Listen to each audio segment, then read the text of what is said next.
Okay. Good evening, everyone. Good afternoon, everyone. We'd like to welcome you to this historic meeting, the JISA Parents and Guardians meeting. Is the first time in the history of Jamaica that the parents and guardians of private schools are gathering together in such a matter. I'm not sure who's playing the music, but can you stop now?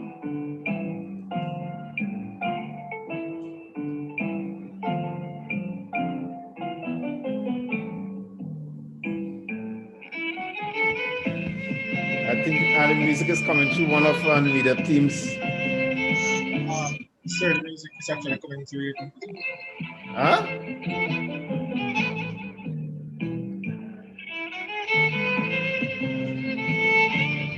Is it my thing playing here?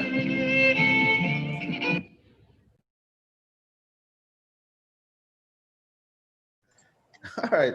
Sorry, it's coming through your computer. Sir. Yeah, I realized my laptop is playing music without my permission. Okay. These things have a mind of their own. Okay, Mrs. Nicole Jones is supposed to take you from here, but I think she's dropping off the internet. So I'll just start until she's back on. We'll go right into the devotions, and after you're on, Mrs. Nicole Jones from Black River Prep should be on to guide you in this session. So we're going to ask Mrs. Ava Gibbs, a parent from Northgate High. She's actually a parent and a teacher, to take us into devotions, a short devotions, and then we will proceed from there. Good afternoon, everyone. I think the computer is quite happy at the nature of what it is that we're gathering around. So even the computer decided to make a joyful music, not a joyful noise. Okay, we are anticipating a beautiful time of interacting, of sharing and supporting each other as we navigate situations that are quite novel to us. As Mr. Boynes indicated, my name is Avia Gibbs. I am the mother of two absolutely phenomenal young men, ages 13 and 15. And I also teach at Northgate High. I have the privilege of teaching at Northgate High. Okay, what we're going to do now, I want you to join us in the song. The title of the song is Forever. It's a song that's easy to follow. The words will be projected, and the song talks about God being our strength, our confidence, our joy. And it is quite apt that this song is chosen during this time as we navigate very novel conditions. So could the words of the song be projected at this time, please?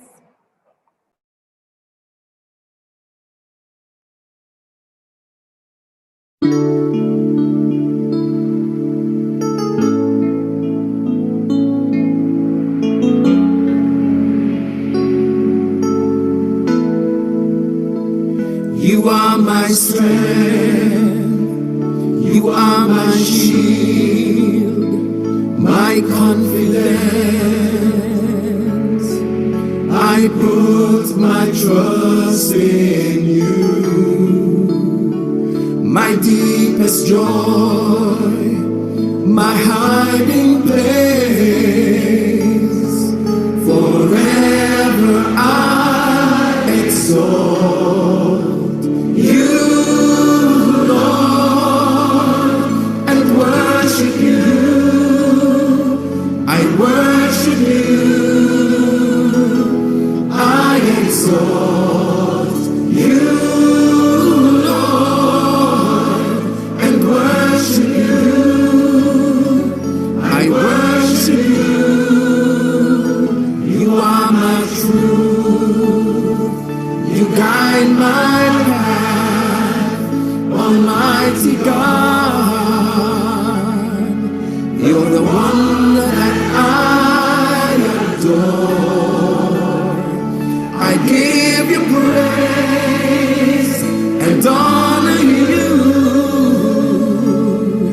Forever I exalt you, Lord, and worship you. I worship you.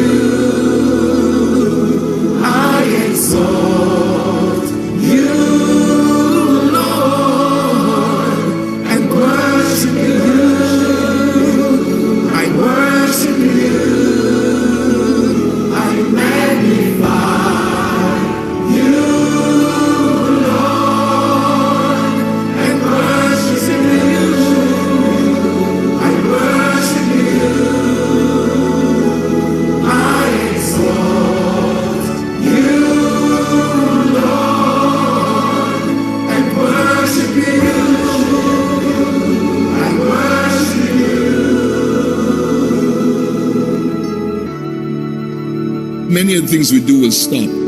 Your worship will go on forever. Amen. But we'll be worshiping Him forever. When you worship, you're practicing forever behavior. Things that occupy our minds will cease. But your worship will go on forever. Amen. We'll always lift our hearts up unto Him forever. Worship God is like, I'm denying the earth. I'm denying time. I am denying death. I deny mortality. Some things already are everlasting in my human experience. And your worship will continue forever.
We worship you, Lord.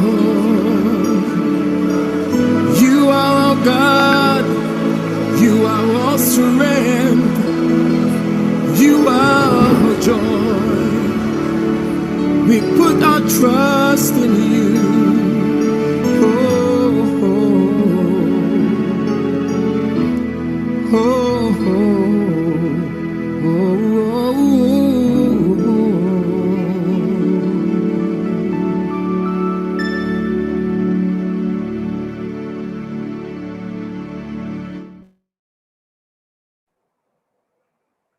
Okay, in listening to the song speaks about forever behavior, and I was thinking about what are some of the attributes that we need to have in order to navigate this time.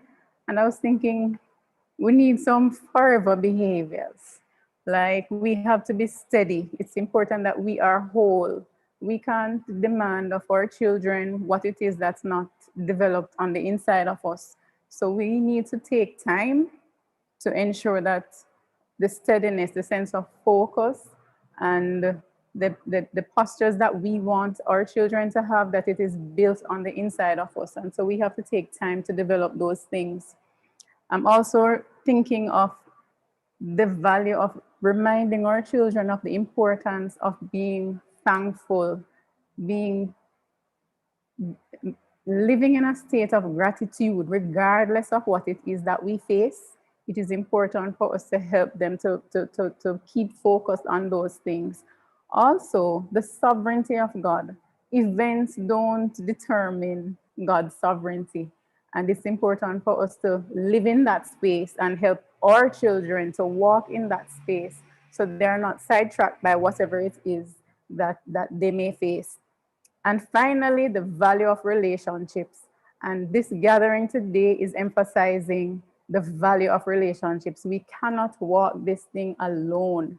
And it is highlighted in Ecclesiastes 4:10, where it says, two are better than one because they have a good return for their work. Well, it's more than two of us here, so I think we'll have a great return for our work. If one falls down, his friend can help him up. But pity the man who falls and he has no one to help him up. I am thankful that I am not in the place of the one who will fall and I have nobody to help me up.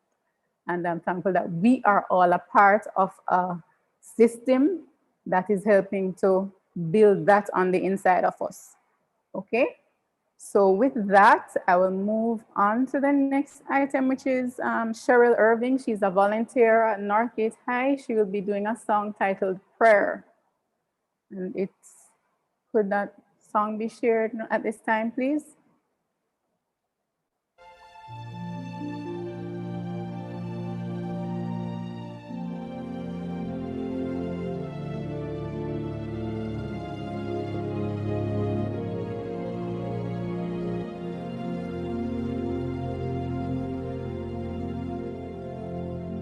I pray you be our eyes and watch us where we go, and help us to be wise in times when we don't know. Let this be our prayer as we go our way.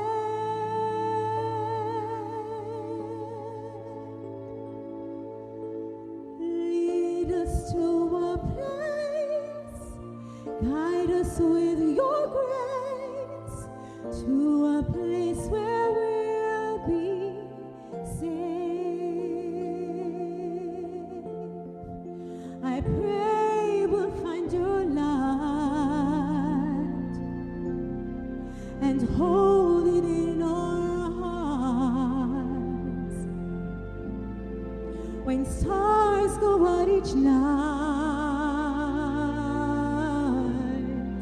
to remind us where we are. Oh, let this be our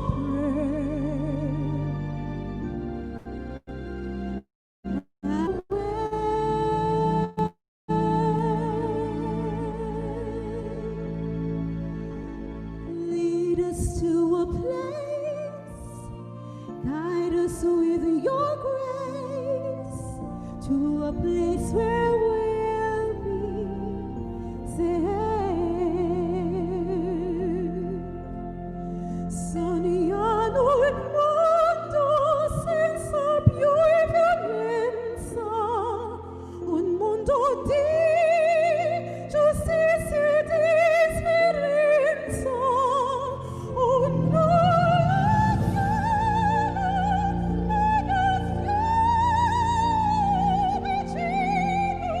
simbolo di pace, di fraternità.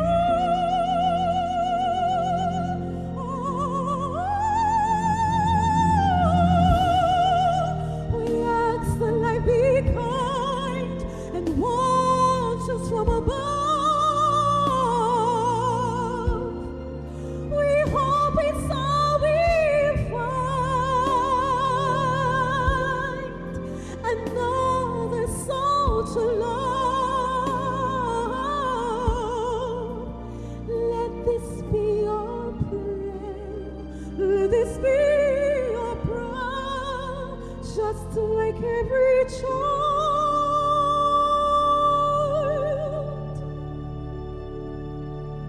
who need to find a place. Guide us with your grace. Give us faith so we'll be safe. Alla fede aiuci su noi.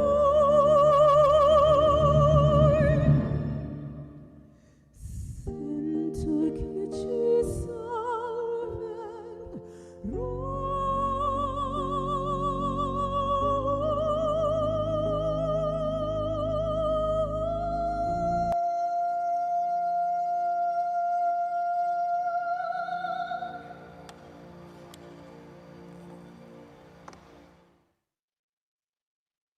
Thank you, Miss Irving.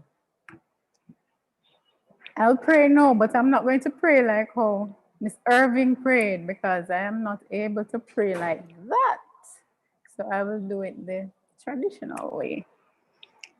Okay, Father, we thank you for bringing us together in this fashion, Father, to as educators, as parents, Father, and we ask for your guidance on the meeting. I pray, God, that as we commit this time to you, that you will Guide us to the place where we can get the solutions that you have for us as we navigate this time.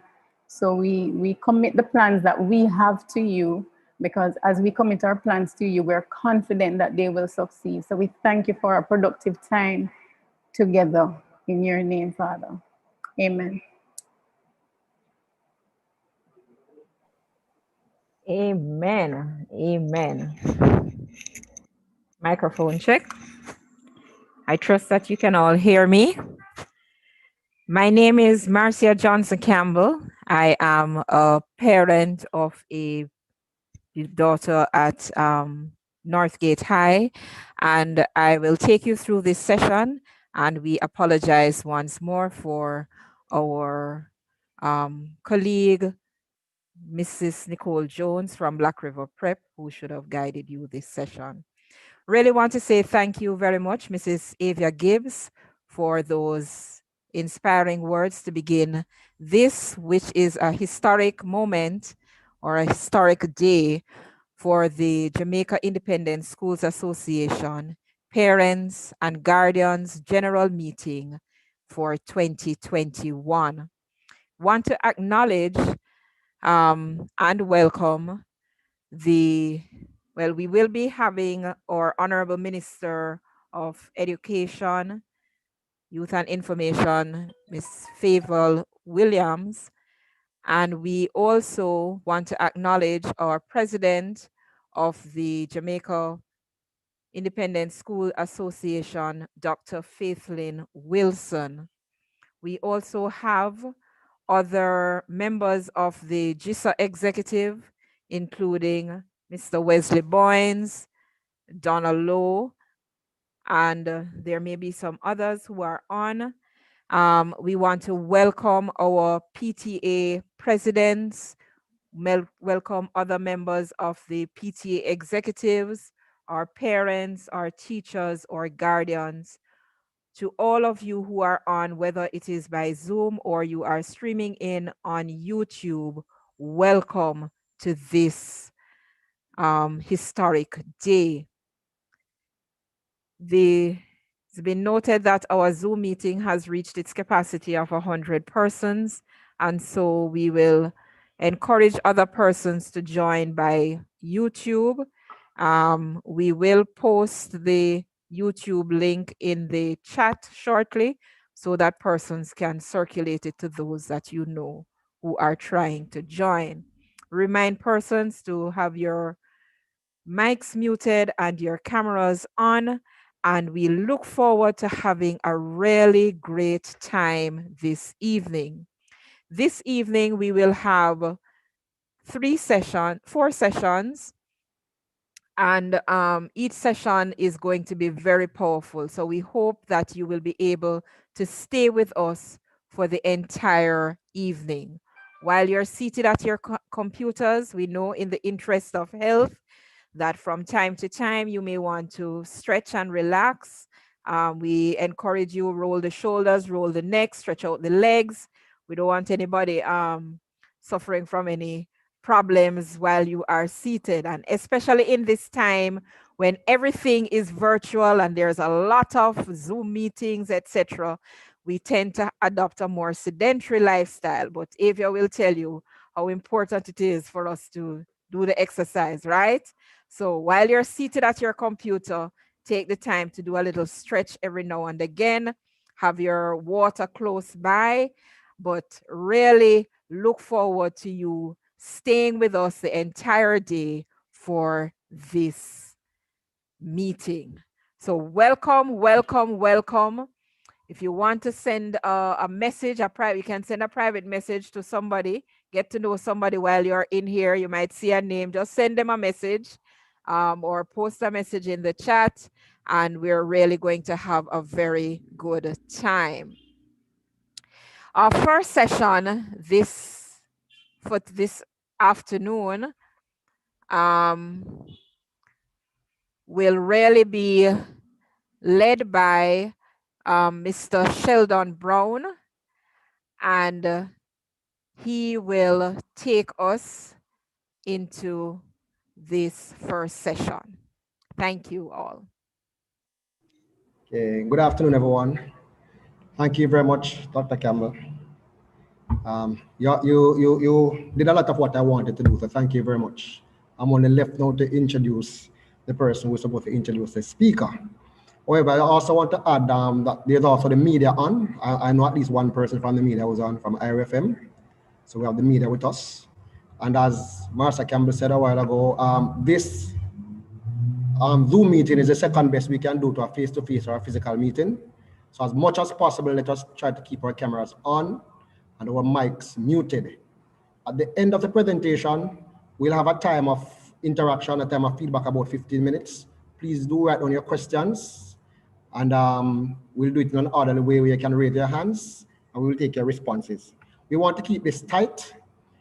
I am my heart is filled with gratitude this afternoon. When I look, I see 100 participants and persons are trying to log on. It says something to us who are a part of this team, that this is important to us as parents and as teachers and as stakeholders.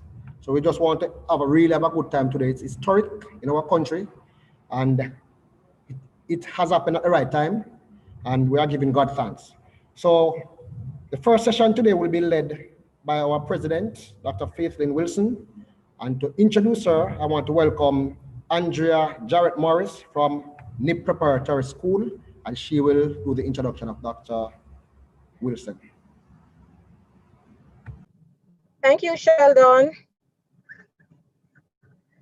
All protocols observed. Good afternoon, all. Hi, Dr. Boy. I am Andrea Jarrett. I'm from Morris Neighbor Prep, and we are located in St. Andrew. Today, I have the pleasure of introducing none other than our very own president, Dr. Faithlyn Wilson. Dr. Wilson has been president of the JISA, which is Jamaica Independent Schools Association, since 2019, and she continues on to 2021. Dr. Faithlyn Wilson is a servant leader, and her primary motivation is to serve. She has been a part of the JISA executive since 2009 and has served as its president twice. Firstly, in the 2009 to 2010 academic year, and she's the current president since September 2019. She has also served as JISA's conference committee chair and meeting coordinator for several years. Remember, I told you her motivation is to serve. She represents JISA on several national and regional committees within the Ministry of Education, Youth, and Information. Dr. Wilson is a literacy specialist, and she's a principal of El Instituto de Mandevilla Kindergarten. I did French in high school, so I hope I got that right. And preparatory school in Mandeville. She has served as adjunct faculty in a number of tertiary institutions and has been a conference workshop presenter in areas of leadership and education. She has a passion for teaching struggling learners, and her vision is to give hope to every child she meets. Dr. Wilson is a Christian. She's married to Mr. Sean Wilson, and she has 2 biological children, but of course, many, many more children. Let's all get together and give a hand as we welcome our very own JISA president, Dr. Faithlyn Wilson. Thank you, Andrea. Nice meeting you face to face. Same to you, Dr. Wilson. We spoke some months ago. When I saw you on the program, I said, yes, I'll see her. All right, let me use this opportunity to greet everyone. At this time, I'm asking for my screen to be shared as I present to the parents this afternoon. But thank you very much for that introduction. I think you represented my heart very well. You're very welcome. I'm glad I did you justice. Yes.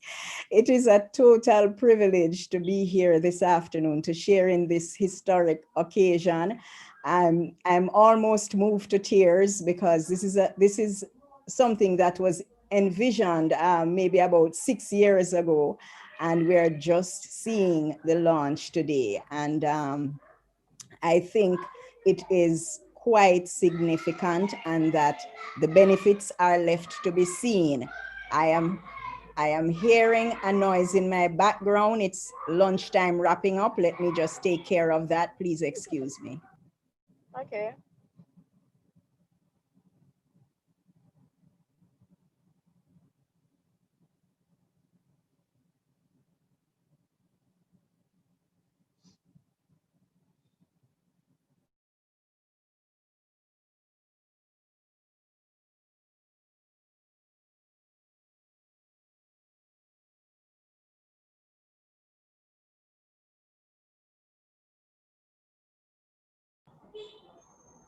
It's just amazing. We started school last week and I've never heard that before.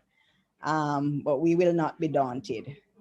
So I just want to take this opportunity to recognize our Minister of Education, the Honorable Favour Williams.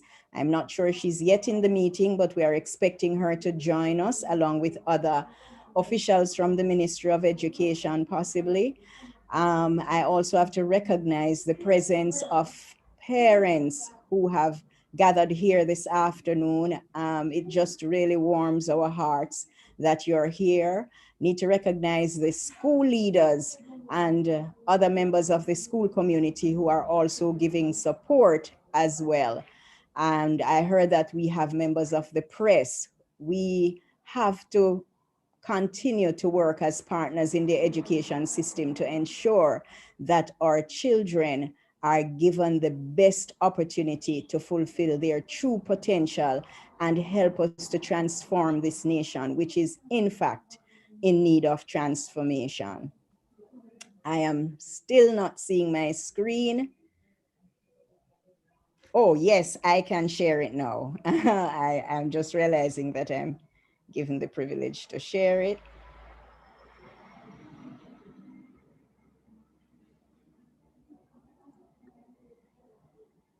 And so this afternoon, I'll be speaking to the idea of the parents and JISA being a powerful partnership. I'll just I have 2 slides just to give you a sense of what JISA represents, and then we will spend the other few minutes after that just focusing on how we expect to get power out of this partnership. Dr. So, Benson, yes, sir. can you go on presentation mode? Yes, I will. Thank you. Slide show.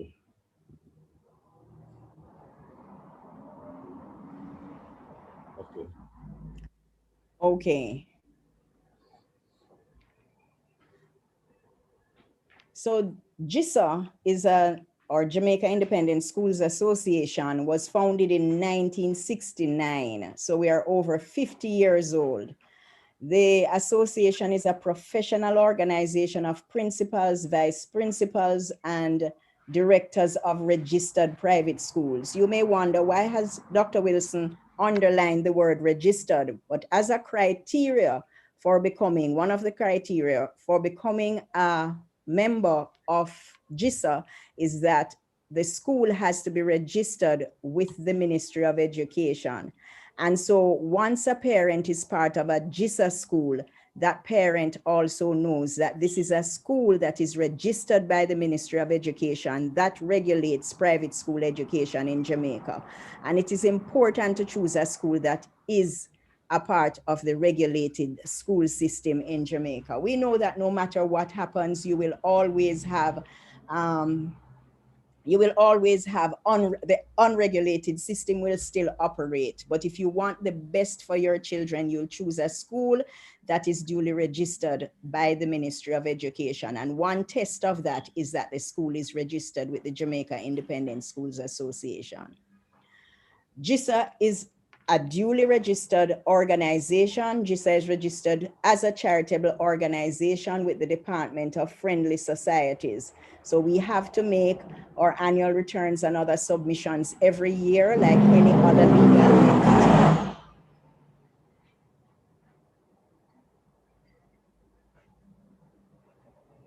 JISA is committed to building the capacity of private schools in order to consistently improve teaching and learning. And the overall objective of this is that we will develop in the sector fully functional human beings, our students who will contribute to nation building. And our students are contributing to nation building all over the world, not just in Jamaica. And so as a part of JISA's mission, the association provides quality leadership and representation. Leadership is provided through the executive that is elected and serves for 2 years at a time. We have a constitution that we commit to in terms of our operation. The members of the JISA executive and others from the membership represent private schools at several national, regional, and local levels. Right now, you would like to know that JISA is represented on the National Education Sector Committee. The National Education Sector Committee has been charged with the responsibility to deliver a national education sector plan going for the response to COVID-19. So it is major work that is going on through that committee to develop this national education sector plan, and JISA is a part of that process and represents private schools on that committee. In addition, JISA is also represented on the National E-COVID Management Task Force, and our minister, the Honorable Favour Williams, has been so kind as to allow us, when we asked, to also have a subcommittee that is focused particularly on the issues relating to private schools. That committee is led by our public relations officer, Tamar Mackenzie, who is a private school leader. As part of our mission, we are also involved in training and professional development, and we have trained approximately 300 teachers through various professional development opportunities since the occurrence of the COVID-19 pandemic. Right now, we're involved in a series of seminars to help prepare the private high school teachers for helping their children through the CSEC examinations, which are coming up later this year. So we are heavily focused on training and professional development. We also operate through a centralized organization that disseminates information to our members. We also serve our members in other ways. One major way right now is that we are providing supplies to schools as they respond to the COVID-19 pandemic. We are providing supplies through our business center. We also, through the centralized organization, have national private school events, such as you might know about our prep champs. We have our National School Leaders Conference. There is quite a bit that goes on as a result of this centralized organization. So I just wanted to share a little so that when you hear JISA, you have a sense of what it is that JISA represents and how JISA serves the private school sector. Now, my encouragement to all of you today is that as you have come today, this is a sign that you're prepared to get involved. I know some of you are already involved. I saw some of the names that have entered this meeting room, and I already know some of the persons have always been involved. I wouldn't doubt if almost everybody, if not everybody here, has been involved heavily in their schools. And we just want to encourage each other to continue that. Now, It is no secret that we are in the midst of a crisis. I doubt that there's any parent or any other representative here this afternoon that has been immune. But Albert Einstein, most of us know of him, the great inventor, and he said, in the middle of difficulty lies opportunity. It's actually a paperweight that a child gave to me some years ago, and it has become quite a part of let me put it so you can see it. It's something that I look at every day, because especially since COVID, I am reminded not to look at the negative, but the opportunities that can be provided as a result of this. And I recognize that there is power in the partnership, as together we can try to find these opportunities. Our parents and Pastor Wesley Boynes, who had the vision for this National Private School Parent Association when he was president over 4 years ago, has continued to help us to transition until we got to today. And I must recognize and thank him for that. And there are a number of principles he has taught me, because he's one of my mentors. And in a conversation some time ago, he reminded me that our parents form the largest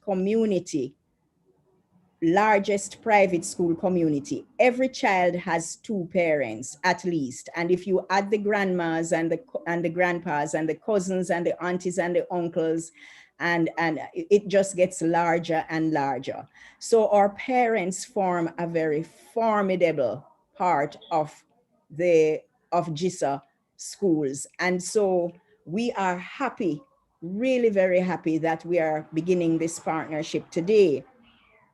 Now, one of the things I have also learned from Pastor Wesley Boynes is the power of the we principle. I don't know if he'll speak more to that today, but I just want to share one text in the Bible. But before I share it, I'll do a little demonstration. So allow me a moment just to push my camera back a little bit so that you can see me demo this principle of supporting each other. I trust that you can see my egg on my table. Can you see the egg? It's right in front of me. Seeing it. Okay, great. So this egg cannot stand on its end, on either end. If I try to, I don't want it to break on my desk. So if I put it this way, it won't stand. If I put it this way, it won't stand. It needs support. And sometimes, especially as we are going through the crisis, we feel like we have fallen. And sometimes today you may feel like you're standing, the next day you feel like you have fallen, because it is changing so rapidly. And from one day to the next, it's unpredictable. So from one day to the next, you really do not know what is going to happen. And so this egg represents JISA parents, this egg represents JISA schools, this egg represents JISA students, this egg represents even our suppliers, the Ministry of Education, that is our regulator. All of that can be represented by this one egg. We do have our vulnerable moments. The good thing though is that there are many, many grains of salt. And so this is just a little bit of salt that I have right here. And with just all of us at some point will represent a grain of salt. So today I may be falling, but tomorrow I may represent a grain of salt. And the grain of salt actually just helps the egg to stand. So all I'm doing is pouring a little salt on my desk, and then I am going to try and make the egg stand on one of its ends. It may take some effort. It might not just happen, but it will happen eventually. Oops.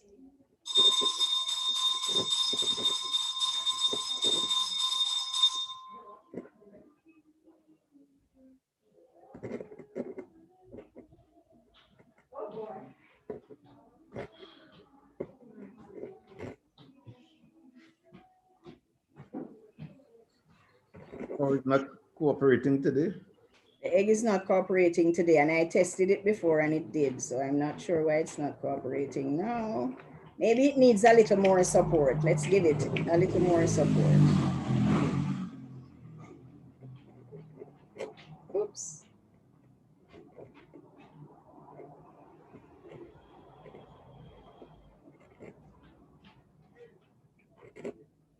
Ah, it finally did it.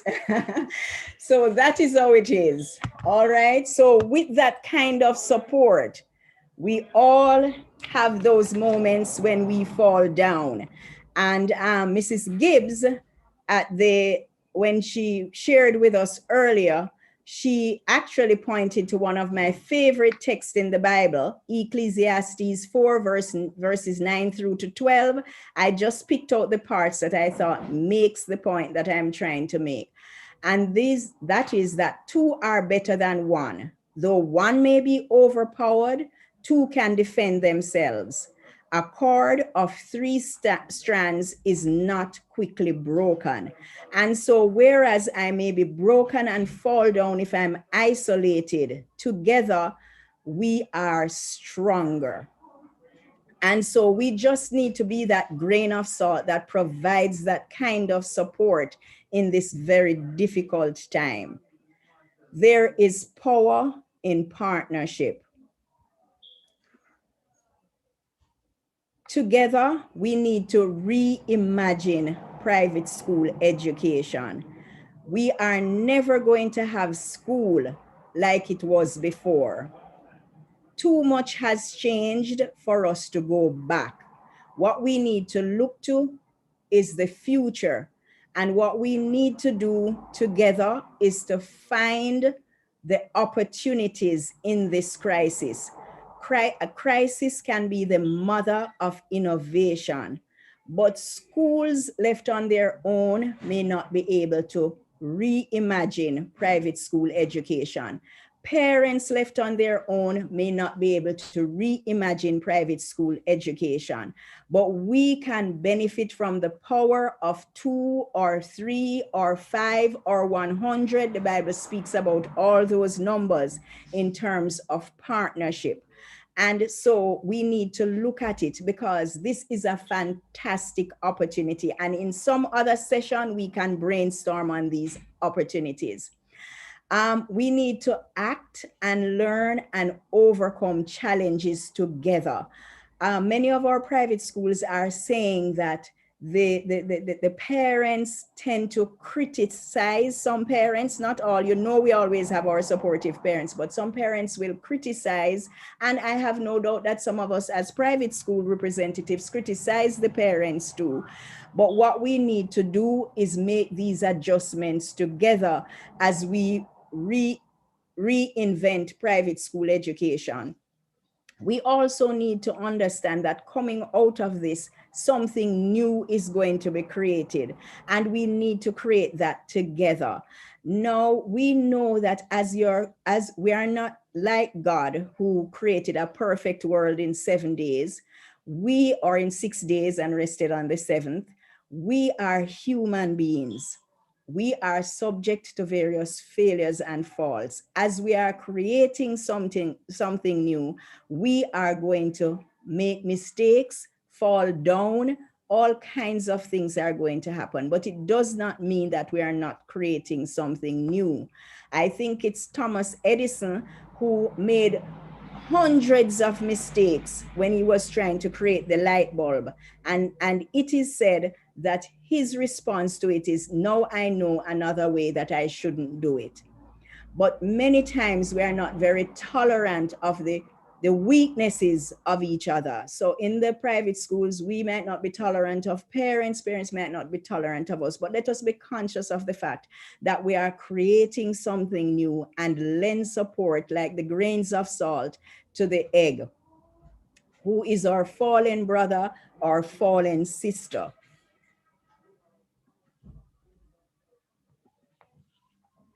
This is an African proverb that I like very well. It says, if you want to go fast, go alone. If you want to go far, go together. I'm also going to use another quote. Oops, I'm so sorry.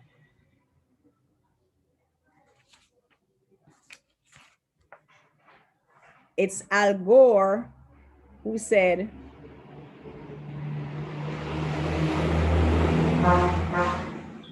Al Gore said, we need to go far quickly.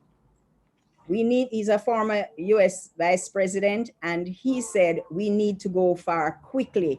And I think that that is representative of what needs to happen in private schools right now. We need to go far very quickly. And so my encouragement to all our parents, my encouragement to all our school leaders and other members of the school community is let us get together and get involved. God bless you.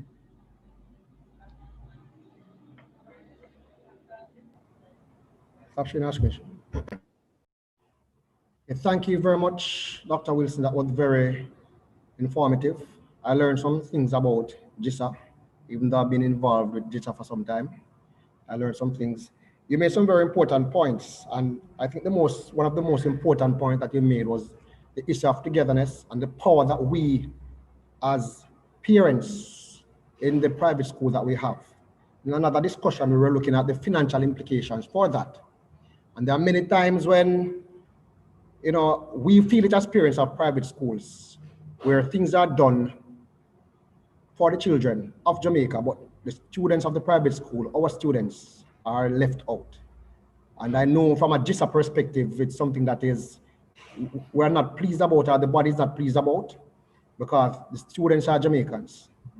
And there are falls, the thing about it's rich people, children that goes to private school. You and I know that we're not rich, but we make a sacrifice for our children.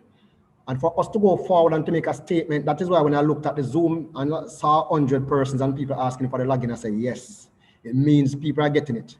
And there's power in numbers. Never underestimate the significance of numbers. So at this time, having heard Dr. Wilson's presentation, we'll have a few minutes of questions, interaction, and feedback. So you can just raise your hand, and we will identify you if you have questions for her from her presentation.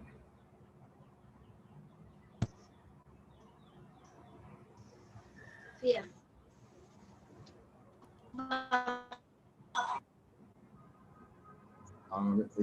That Miss Janet Huggins, you want to say something?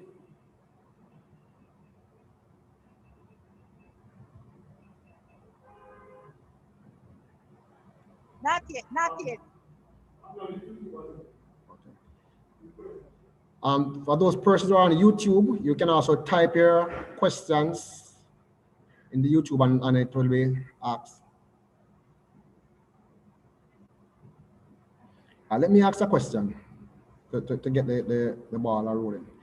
Dr. Wilson, you mentioned something about CXE coming up and assistance for teachers and preparing for CXE. Can you elaborate on that a little bit? Sure. In one of our executive meetings, it came up that as we are preparing our children for the upcoming CXE exams, some of our teachers are not as confident with a short timeline that we have to prepare our children, and the fact that CXE has said that the nature of the exam will not be adjusted. And so we recognized that we would have to make the adjustments to support our private school educators. There is a team that has been working on ensuring that we have seminars for the teachers in the various subject areas. So all private high schools who are registered with JISA, and we actually open up to other private high schools when we have our events, private schools when we have our events, are welcome to join these workshops. So we publish them among the schools, and the schools register and participate in these workshops. What we are doing, and it's the power of partnership here again, what we are doing is having the teachers who are more advanced, because we do have quite a number of master teachers among us. And so those teachers who are masters at the craft are helping those that need support. So we have the math group, the language group, and that kind of thing. So that teachers are benefiting from that as we speak. Excellent. Any other more comments or questions from anyone? Go ahead, Tracy. I can't make out your last name. Gordon. Okay, go ahead, Tracy. Good afternoon, members and guest speakers and parents. My name is Tracy and Gordon. My question to you, Dr. Faitlin, is what measures have JISA put in place for parents that have financial difficulties at this time, but have students who need to be in school but are at a disadvantage because of the financial purse? Thank you. Thank you for that question, Ms. Gordon. JISA represents the private schools who are registered with the Ministry of Education and are members of JISA. Private schools, however, operate based on their own, the way they are organized and the dictates of their board. What we do know is that our private schools are reaching out to parents and they are working out particular arrangements. Some of them are working out arrangements with parents where part of the fee can be paid and then an arrangement made on the balance. But by and large, parents who are having challenges, it's part of the partnership, should go in and have a discussion with the administration of their schools. And I'm pretty sure that as long as it can be accommodated, arrangements will be made. I know of many, many schools, including the one that I lead, that is having those kinds of, has been having those kinds of discussions with parents and working out the best arrangement to suit that is mutually beneficial. Because as you can understand, private schools do not get any support from the government other than right now we get support in terms of we have access to their learning platform. We will be able to do their exams, but we are not getting any support in terms of paying our teachers or taking care of any of our other expenses. And so fees really do have to be collected. What I know is happening is that schools are working out arrangements for such payments with their parents. All right, thank you. Well said. I do understand that. And yes, the school I'm associated with, yes, that's Jamaica Christian School for the Deaf. The principal has been very great with us and very lenient with their parents. But I've specifically asked that question because there are parents who do not know of this current situation that have been placed for them to work out paying the fees in portions. That's the reason why I asked the question. Thank you for the information. It was well presented. Thank you. And just to say, we are not sure of the arrangements for every school, but we do know that many, if not all of our schools are prepared to work out these arrangements. Okay, great. Okay. Thank you very much for that question, Tracy. And I want to underscore what Dr. Wilson said. Let us speak to the, because remember the private schools, as the name suggests private, they receive no subvention from government. So school fee is what is used to really run the business and teachers have to be paid. But most of the schools, it's that dialogue that makes sense.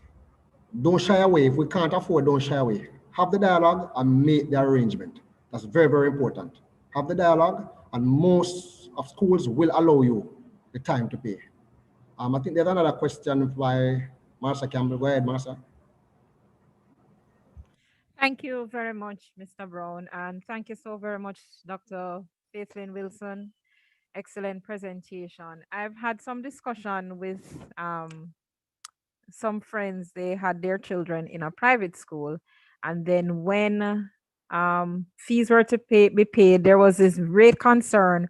Why is it that they needed to pay the full fee when the school was just online as opposed to being face to face. I tried to do some explanation, but maybe you want to share with parents why it is that persons would continue to charge their fees. And then the other question is there any program that JISA is organizing so that students can have access to tablets or laptops in a similar situation how the public school is trying to garner support to get tablets and laptops for students? Thank you very much. Those are two great and relevant questions. I like the questions that are being raised at this point. That is why coming together like this is so important.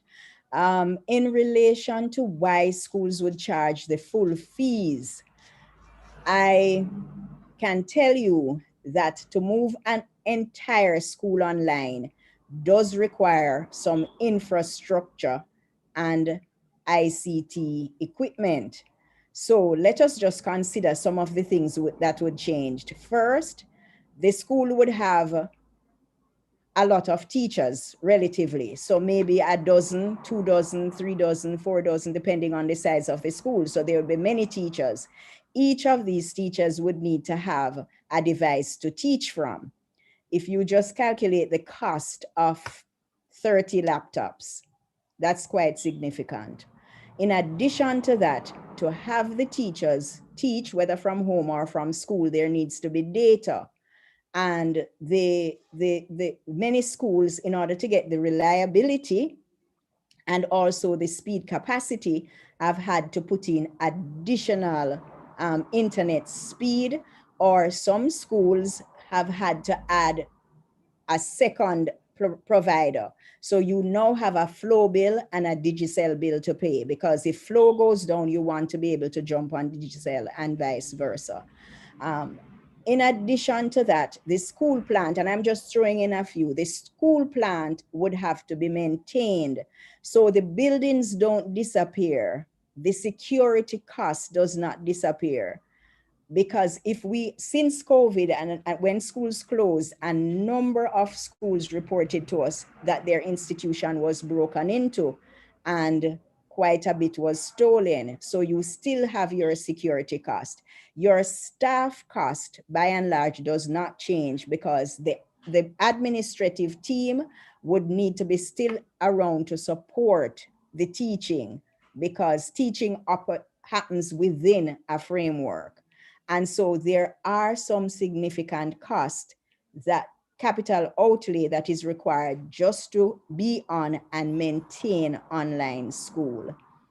A number of schools had very serious challenges, because when schools offered discounts to parents, they ended up cutting compensation to staff, and there was an exodus of trained private school staff. And we say we do it the private school way. So when our teachers come to us, we spend a lot on training and development. And that's another major cost, because to get the teachers to pivot, to go online and provide instruction virtually, that required capital outlay too, in order to train them effectively for that adjustment. So there are some costs that are associated. Going online is not just taking up my computer at home and just going online. There's quite a bit that went into the preparation and planning for this. And also there's quite a lot that goes on to maintaining the online schools. That's number one. Sorry, I took longer than I expected with that one. And then in terms of the laptops and tablets, this is something that is a very valid question. And we have been discussing it at JISA since November of last year. We have been discussing the idea of launching a tablet in private school initiative. We currently have a small committee that is looking at how we can do this. We are looking at how we can develop the criteria for the children that should benefit, and looking at how we can actually get support for this initiative. This is something that we'd like parents to help us with as we think through this initiative. So please feel free, if you're a parent that you think you can help or you'd like to help, just put a note in the chat group. This is how we think, one of the ways we think the partnership can benefit the children in our system who also need support in getting a tablet or other device for learning. Thank you. Okay, thank you very much, Dr. Wilson. Thanks for those questions as well. But at this time, I'm going to invite Mr. Andrew Mullins from Marjam to move the vote of thanks.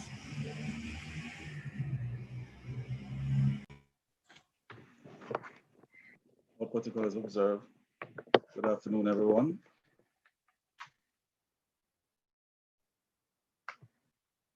Are you hearing me? Good afternoon. Yeah, we're hearing you. Go ahead. Dr. Wilson, on behalf of all the parents and everyone present here this afternoon, I just want to say the heartiest thank you for your presentation. It was noted during your presentation that you gave us a background, but what was worthy of note is that JISA came into existence in 1969, and a number of nines came up to include COVID in 2019. We're hoping that this is a trend that will be broken soon as we tap into the power of partnership. We were exposed to your mentor, things that you learned from your mentor. And as you tried to get the egg to stand, it was noted that it took a lot of sand. It took more than a grain of sand. It took a number of grains of sand to get that egg to stand. So what that says is that for JISA to grow, for this partnership to become powerful, it's going to take a lot of parents to partner to get JISA to stand. So we noted that. We thank you again. Another thing that was of note is that you said create something new. And we hope that with the acquisition of the tablets and the other electronic devices that we are acquiring now to fit into this online classes, that once we have passed the middle of the crisis, all the the devices and equipments that we would have acquired will be of use at the end of this, because it's taking a lot of money to acquire these laptops, tablets, and everything else to make the online experience work. So if we should return back to what we consider the norm, it is hoped that we will find a way to incorporate these devices into the teaching learning experience. Once again, I thank you for taking time out of your busy schedule to present all that you have presented to us. And we wish for you and your family safe travel, safe journey as we journey along the path of partnering as parents with the JISA to make this work. Thank you and have a good evening. Thank you too, Mr. Mullins. I really appreciate it. God bless you. I'll be here for the rest of the afternoon. I might just take a little break to have something to eat. Thanks, Mr. Mullins, as well. Okay, we have reached the end of the first session. We'll be taking about a 2 minutes break, but before that, we are very happy to have the participation. However, the Zoom is maxed out, so we're going to request about 12 or so persons to activate their Zoom to join on the YouTube channel so we can facilitate the minister. I surely wouldn't want the minister to try be logging on and can't get on. So some persons we're going to ask you to migrate to YouTube so we can accommodate the minister and her team. We need about 12 spaces, I was told. So we'll take a break now and then we go into session 2 in 2 minutes time. So a quick bathroom break and we'll be back. Thanks very much.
Okay, we're about ready to start session 2. The chairperson for the session will be Tanya Martin from Montego Bay Christian Academy. So Tanya.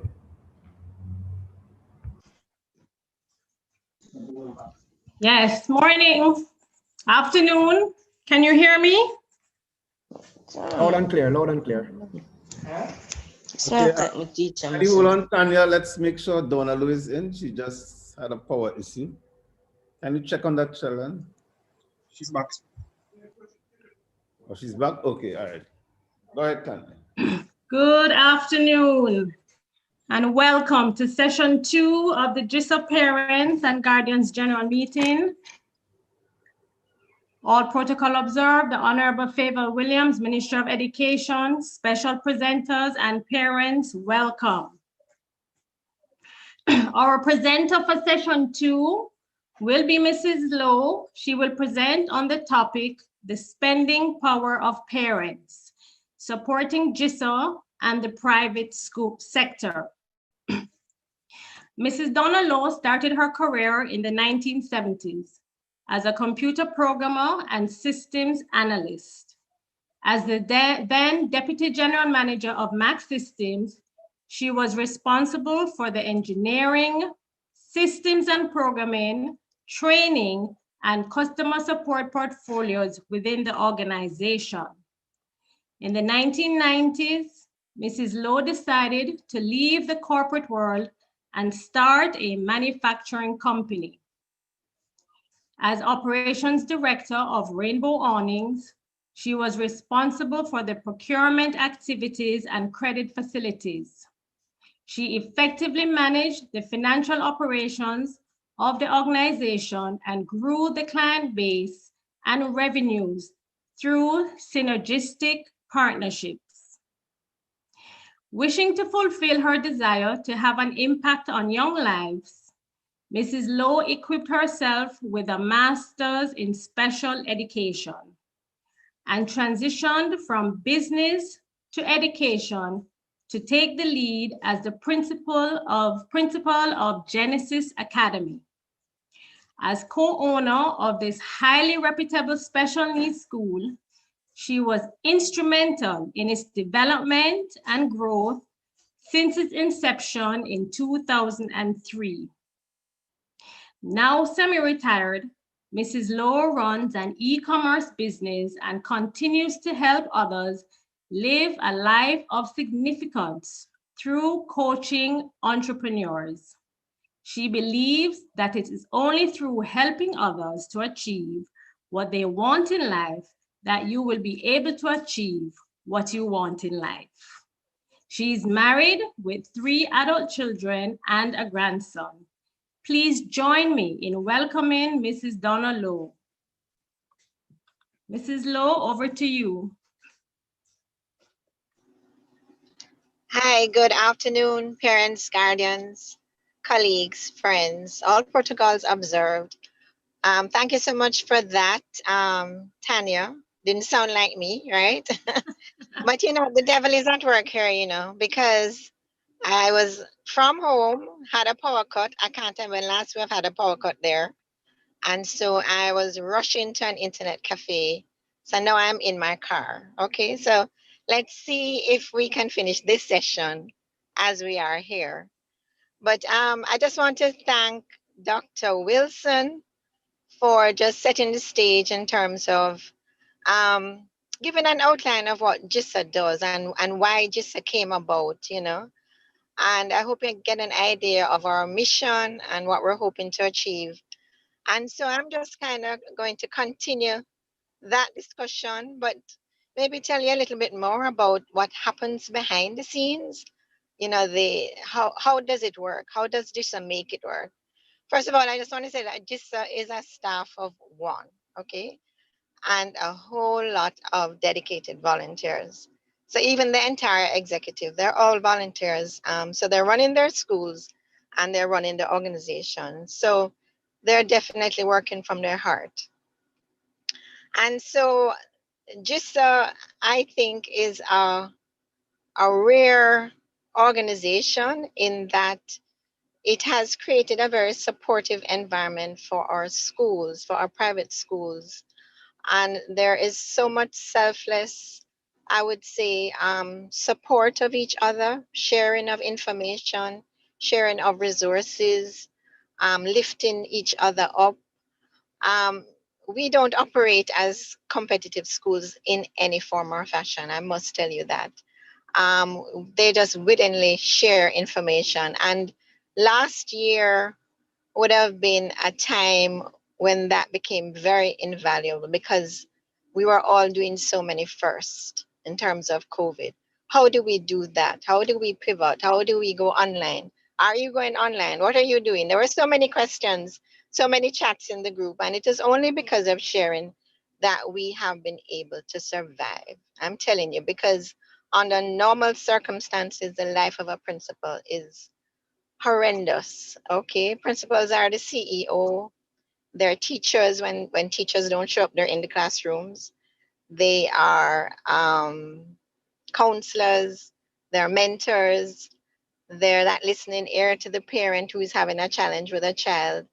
There's so many things. They have so many roles that they play. I mean, you'll find them even in the canteen, serving food if the canteen person has not showed up because they will not allow your child to starve.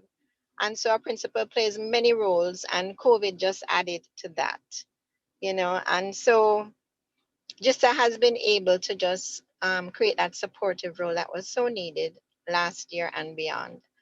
And we're very proud of that and what we represent for schools. But, you know, I've been given this topic about parents, spending power of parents. When you have no spending power based on COVID, or your spending power has been lessened, because I know it has been a challenging time for many of us. Some of us have lost our jobs or reduced pay, and there are just so many things that we have had to deal with in the last year over and above our normal daily challenges.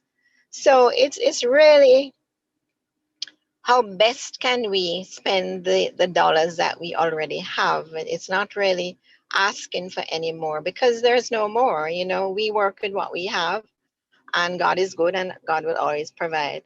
So just to give you a little bit, you know, about what we actually do. I mean, in the mission, Dr. Wilson mentioned about providing training and support for our leaders and teachers. And we do that by hosting seminars. I mean, since COVID, we have had to, you know, teach our leaders how do you do virtual assessments, for instance.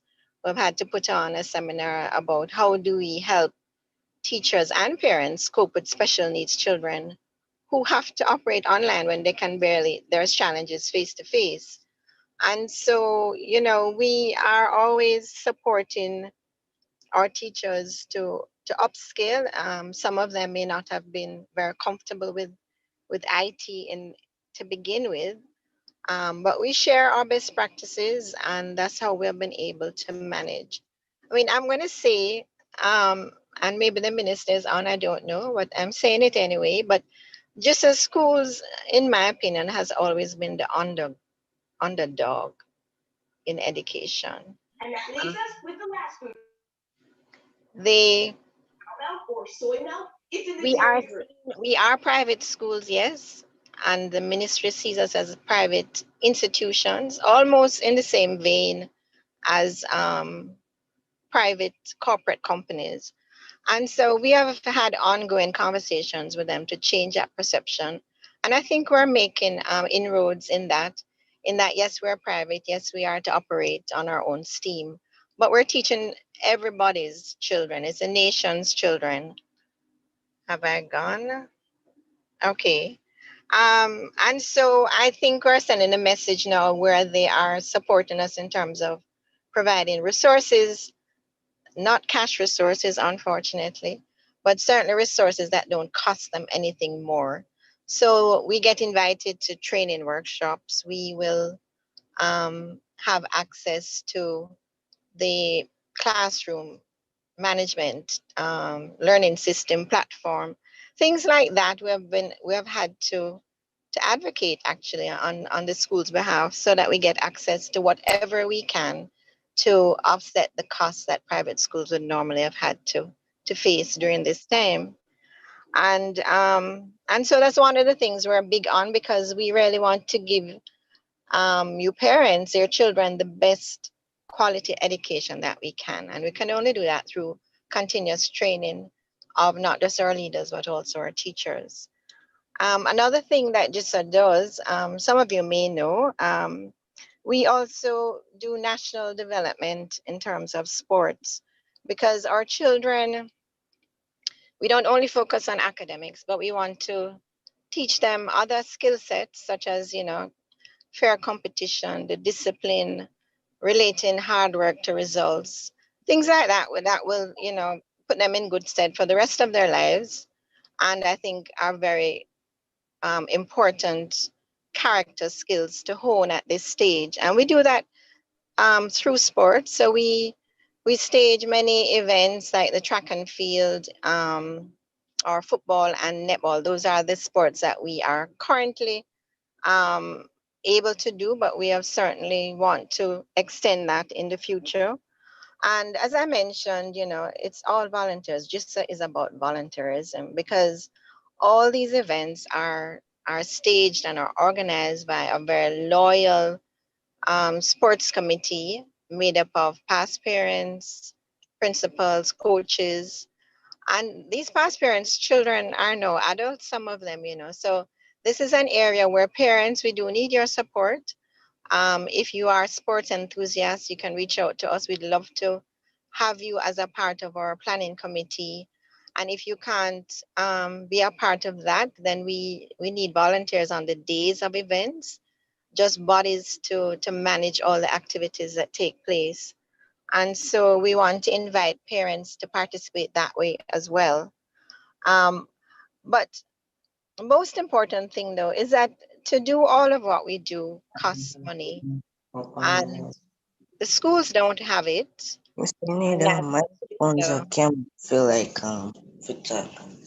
And and so we have been able to get this far through the help of our sponsors. Our sponsors are very important. I'm just going to give you an idea of what it costs JISA to stage our sporting events in any given year. We didn't have any last year, but the year before, it cost us about $12 million between track and field and the football and netball competitions. And so these sponsors, it's an investment for them. I'm going to say it's not a gift, it's not a grant. It's coming out of their marketing budget, and they do expect some return on their investment. And so for us, I always feel, because they're always there for us, that we should pay it forward in terms of one hand helps the other. And, whereas our schools can only do so much, I mean, we have both sponsors who have consumer products and sponsors who provide educational materials and so on. So the schools will support those sponsors who are related to education, but the consumer products, it's you, the parents, who will make all the difference. And I'm going to say it's sometimes out of ignorance. You don't know who our sponsors are. And so you don't know who you should be supporting. And so I'm using this medium because, it's really the first time that we've had so many parents in one sitting, I'm going to say. And we thought it would be a good opportunity to just share with you who are these sponsors who are helping us from year to year. We have held 42 track and field events, what we call national prep champs. 42 years of bringing an exciting 3-day event where your kids get to participate, to be on the stadium track, which many of us don't get that opportunity. And it was something they'll always remember. And it's just a part of them enjoying their school life. And so these sponsors, some of them have been with us for 10, 15 years, just giving year after year. And so we want to share with you who some of these partners are. And I'm going to ask the team if they could just bring up that slide that shows a couple of them. So I want you to take note, parents, for two reasons. One, these are the companies that should be your first choice in terms of supporting, because you are consuming every day. When you go to the supermarket, you're buying something for those kids. So why not, show your gratitude to the sponsors by at least giving them a chance of trying their products. Maybe you have your products that you have a particular liking to, but give the others a chance because these are the persons who are supporting us. So if we could go through, I think the first one is Aldor, that's a candy supplier. So I don't know, I mean, your parents probably know more than me. There's one called Pin Pop and something else, which I'm not familiar with, but you know the brand. In 2019 as well, we had Little Caesars being the main sponsor of our Prep Champs event. And Little Caesars is also a part of Burger King. So when you're giving your kids a treat, choose these options over others that are available, is all I'm saying. If you're going to spend the dollars that you have, just as a first thought in your mind, let's try and spend it with these persons who assist us. And I'm going to just say it out loud because I'm not putting down any other companies at all. But for instance, at KFC, we have reached out to KFC many times.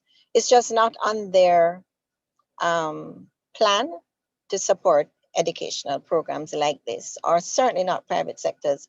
There is a huge perception out there that private schools have enough money, they don't need any support, they don't need any assistance. And so it's always a battle, a fight for us to attract sponsors. And so when we do have sponsors, we want to retain these sponsors, and we can only do it through your help, because we would not be able to host these events without the support of these sponsors. So, support your Burger King, your Little Caesars. Then we have Surge. Surge has your box milk, your Monster milk. Surge is a part of Stepprod, as you may know. And then you have a wide range of consumer products. You have Betty Milk, you have Chiffon, your Miracle Ketchup, all of those things. It would fall under Stepprod. And Stepprod really was big and right there for us for many, many years. They were like the main sponsors for a couple of years. Millions of dollars that they've spent allowing us to bring to your kids the opportunity to take part in these sport events. Another company is Atlas Security. Atlas helps us out on the day of the event at the stadium, where they provide well-needed security, and there's a lot of logistics that goes into the planning of this. So again, wherever possible, if you have the needs, support these companies that I'm mentioning. Next on sponsorship, National or Pure National Ice. They came on the scene a couple of years ago, but their ice is very good. It lasts for a long time. And so we've been using them as well. So schools, again, it could be that you're just having a function, or parents, you're having something at home. Instead of going for that other ice, just go for Pure National Ice. It's all these little habits by changing these, I'm going to say, shopping patterns. If each of us does that, it makes a difference,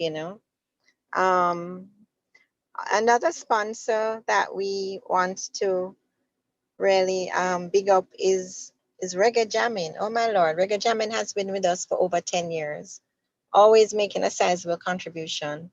And they represent Best Dressed Chicken, the Reggae Jamming burgers, the Franks, the chicken nuggets, all the foods that your kids love. So reach for that Reggae Jamming box when you're going through the shopping aisle next time around. Let's move along here now. This is Brilliance, the Halibarange. This is a face, a commodity product. They do this and 7 C's, which are known for their family vitamins and supplements. So they have been there for us as well. And let's continue. We have, this is a football thing, not quite sure. Let's skip over this one. We have Digicel, which all of you know, maybe most of you are on Digicel, I don't know, but support where you can. Champion is a spring water, which you would want to try as well. They really helped us out as a hydration sponsor in 2019. And we can continue. And then we have a few educational sponsors here. This is EduFocal, who provide online services. And then we also have GoGSAT, which is now known as the Learning Hub Online. I think when COVID just came in, they offered a lot of their services to our schools free. And so this is something where our schools can really support them in return. You can, yeah, so that's the GoGs. Okay, Pediasure. Pediasure is a product distributed by Carimed. Okay, and so if you have young children, these are good products that you can support them in. This, and you can continue. Well Kids is also distributed by Carimed. So again, these are multivitamins that your children can take. And they also carry the Swiss brand. I don't know if you've seen the Swiss peanut butter or Swiss ketchup, mustard, things like that. That's what they supply. We can go through. Oh, yeah. Highlight. Highlight has been our hydration sponsor for many years, where they hydrate not just the children, but also the many volunteers that help us on the days of our sports events. They also carry the brand name Henry Ford, and they do cordial fruit concentrates. They do pancake syrup, flavoring, things like that, vanilla flavoring. So look out for these brand names as you're shopping and see if you can support them. Let's continue. Rainbow Awnings. Yes, this is my company. Every year we provide all the tents that you see set up in the stadium, and we're thankful for them for the support they've given. So they do awnings as well, and shutters, things like that, blinds. So if you can support them too. And who else do we have here? Okay, so that's just a summary. There's some that are not here and which I must mention.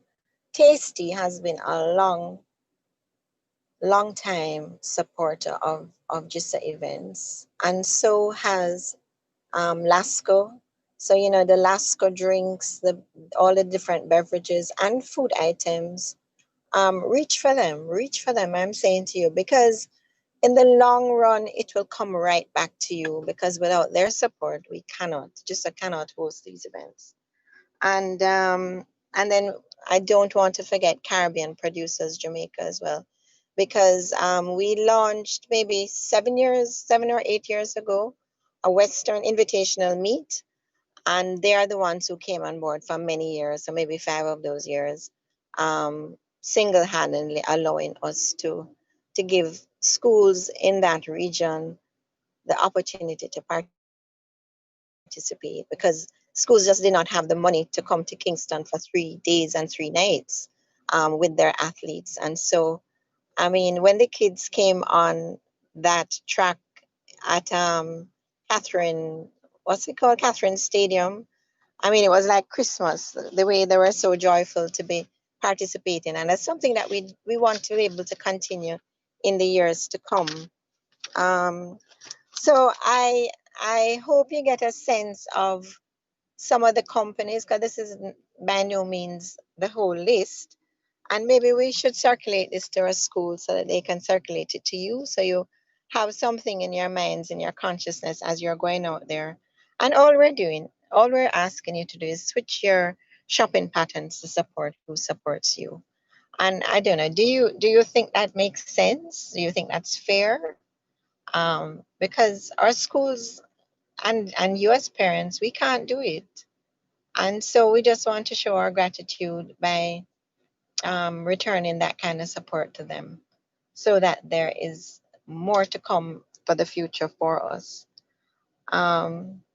So those are our sponsors. At the end of this, I'm going to ask if any of you parents can maybe tell me who is a supplier of a particular product, and I'm going to have some giveaways at the end. So you have to stay to the end to take part in that. So I don't know if you're taking notes or if you remember any of them, but just bear that in mind. With COVID as well, you see, we also started a business center. It was on our agenda for 2019, 2020, but with COVID, as you said, the opportunity was just there because COVID supplies was something new to all our schools. And so we decided to start there, start with just shopping around and getting best value for money and good prices so that our schools could benefit from preparing their schools for what we thought would have been face-to-face last September. But of course, that didn't happen. But the whole objective of the business center is to reduce the operational cost that our schools have by purchasing in bulk and having economies of scale. And of course, it frees up our administrators as well, not to have to shop around and to have JISA be that one-stop shop for persons. And I think this assisted greatly with schools out of town because they used to drive in and go all over the place. And now we can just package everything for them and get it to their schools. And so that's a service that we've started to provide to our schools. But there is an opportunity here too for parents who may have small businesses or big businesses, because if you are a supplier of any kind of PPE equipment, COVID supplies, or school supplies in general, then we are inviting you to just submit a proposal with what you have so we can look at it, and we will select based on best value for money. But maybe right now you are serving your child's particular school, and this will give you the opportunity to just be able to supply all schools. Because if your prices are good, your quality is good, we would certainly want to partner with you, because again, we want to spread it around within our communities. So in the same way our sponsors are helping us to provide services for your kids in terms of sports development and teacher training and so on. We want to give you parents the opportunity to increase your businesses as well. And so we kind of keep everything in the family wherever possible. So that's the thinking. And so we invite persons to submit proposals to the secretariat or contact me at, we call it the JISA Business Center, all the same place. Okay, we're just giving it a name. And so if we can see if we can help each other in that regard. And finally, I just want to say, and it's I know Dr. Wilson touched on it based on a question that was thrown out to her, but it's on my heart to say that it has been a difficult time for all of us. It has been a difficult time for our schools as well. Some schools have closed. COVID was not budgeted for. Schools have had to dig deep to find funds to put in all the 1,000,001 things that the Ministry of Health has asked us to do. And when we thought we were done, they'd come back and ask for something else. Some schools have taken out loans to put in the infrastructure that is needed. And then this online teaching where, again, parents, some of you have the perception that it's easier.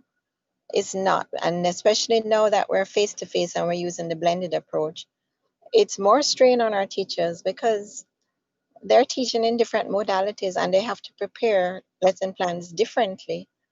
And it does take its toll on them. I mean, emotionally, all of us have to be strong. And so COVID has thrown a whole new line item in our school's budget. I'm telling you, there are recurring costs. As simple as you see, the amount of paper towel that schools use far exceeds what they were using in 2019. And so that one line item can get us way up there where our water bill is going to go up, everything. And And in the year that has gone, you know, schools would normally have fundraisers or their canteens. Those things fill the gap because the rates that schools, the fees that they're charging are not the true value of what it costs to run the school, but we're very mindful of what parents are able to afford. We are very mindful that we want to be able to have persons give the best education that they can, you know, that parents have a fighting chance. And I know a lot of sacrifices are being made to keep your children in private schools, prep schools. And we don't take that for granted. And so we don't take it lightly that we have to do all that we can. But reaching out again, perhaps if each of us just does something, let's say a class gets together and say each person provides one paper towel each month. That may be 30 paper towels for the month. That goes towards helping that class and offsetting some of the costs that the school will have, because there is a likelihood that school fees are going to have to increase in the coming year because the cost of operating our schools have gone up. And so whatever we individually can do to help to soften those costs, you know, maybe you alone, it doesn't cost so much, but collectively it makes a huge difference.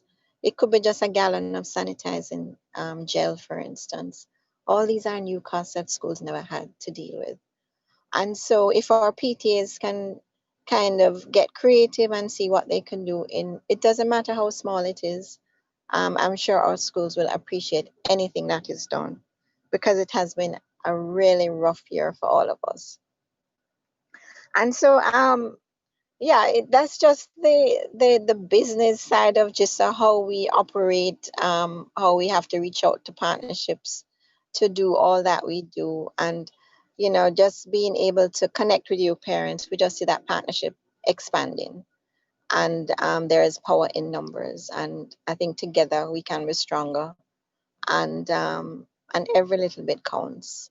So, that's all I have to share, you know, just the ins and outs of how JISA works. And I'm open for any questions that anybody may have at this time. Thank you, Mrs. Lowe. Excellent presentation. Can you hear me? Yes, thank you.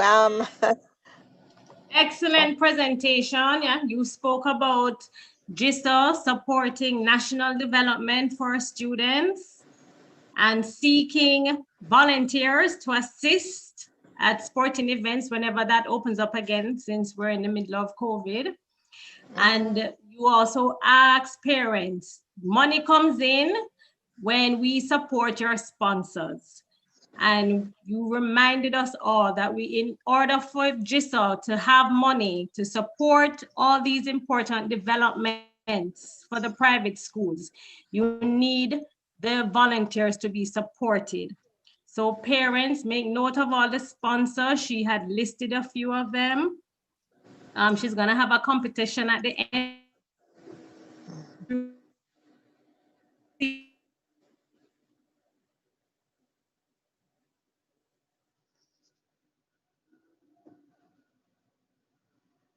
Oh dear, I have lost you.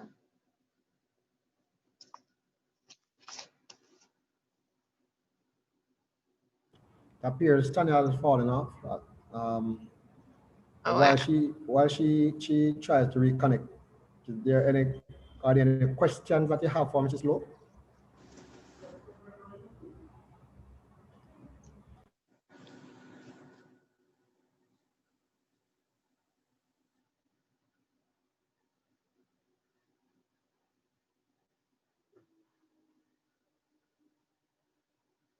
Okay, thank you.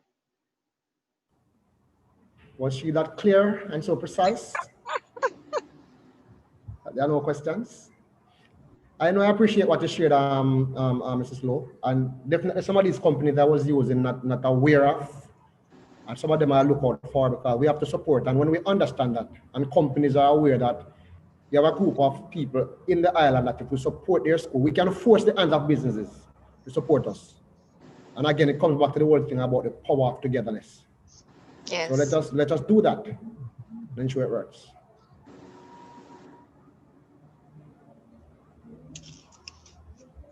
Anybody else?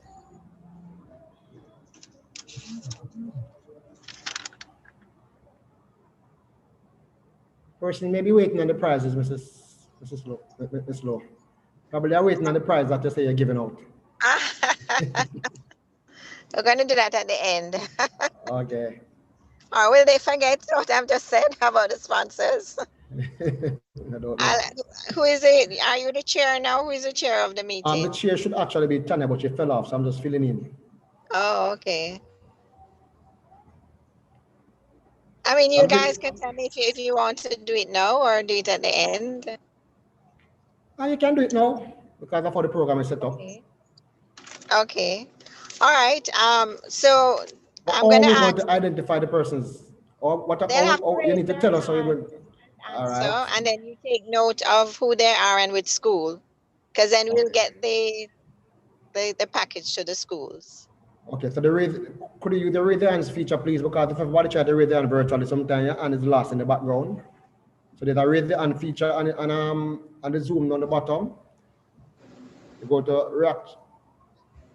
Will you see all of the raised hands at one time, Sheldon? Yeah, I can see which one comes up first. Okay. Okay. So you have to go a quick draw now to get this. All right. First question. Who can tell me the name of the company that carries the 7C's brand, which is a multivitamins? Oh, who is that company that distributes that product? I saw Bonner and went up first. Yes. Bonner. Is it Carimed? No, not that one. Halib Orange. No, Natalie McFarlane. Yes, Olive Orange. All right, Olive Orange is a product as well, but it's the same company that distributes the Olive Orange and the 7C's brand.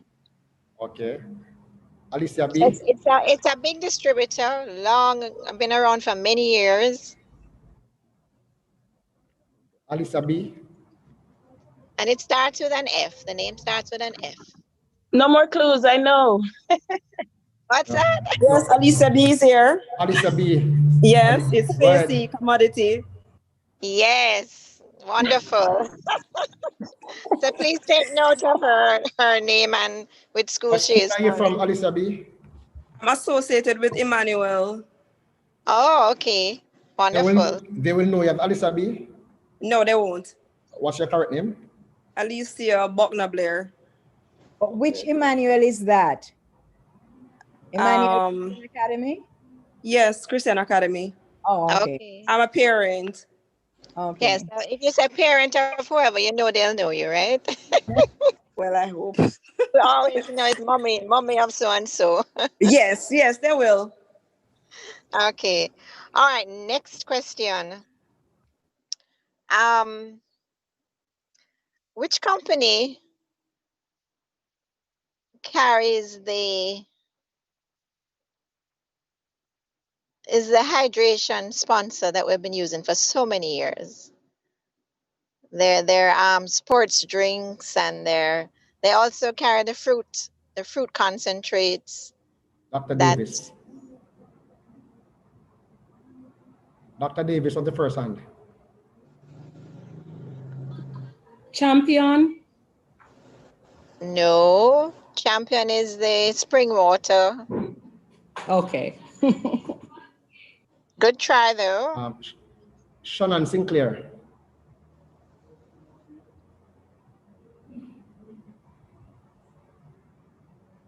Shannon Sinclair.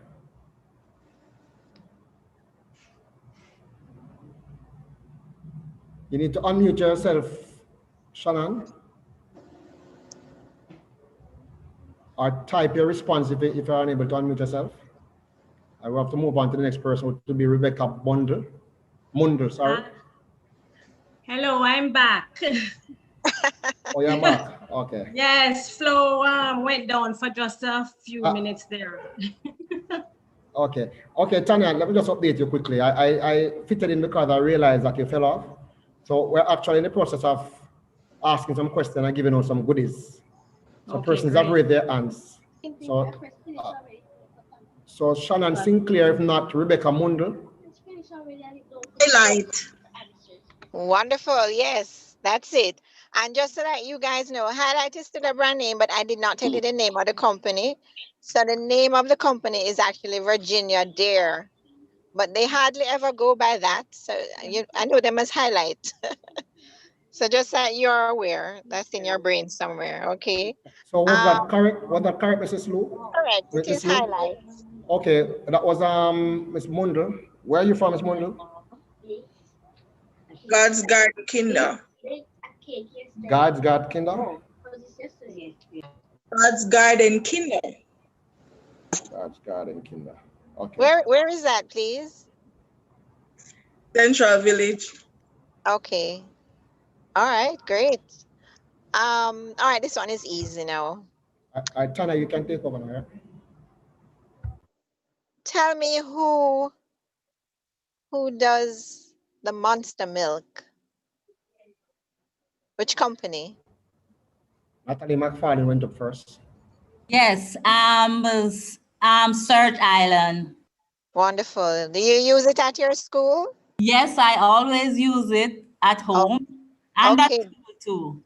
Okay, keep on doing what you're doing. Very good. That's why you see how quickly she could answer because she uses it. Okay. One last one now. Caramed is a huge distributor. I can't even remember how many years they have been around. That's the Glen Christian big company, right? And he has helped in education too, okay, building basic schools and so on. Very good guy.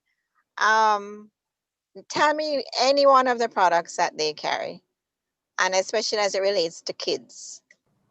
Marsha Campbell. Pediasure. Nice. Okay. So somebody was listening or somebody uses it. Am I correct? Both. That? Okay. All right. So next time we have something like this, people should just be bouncing and ready because they would have now all been consumers of these products. Okay. So Excuse me, I'm sorry to interrupt you, but they did not take my name and my school. Natalie please McFarlane, Emmanuel Prep. No, It's your name is on the Iman Prep. Iman Prep. Iman Prep, yeah. Iman Prep. Okay. All right, fantastic. All right, thank you very much, everybody, for your participation. It tells me that you're listening, and if you weren't listening, that means you're already consumers of the product. So excellent.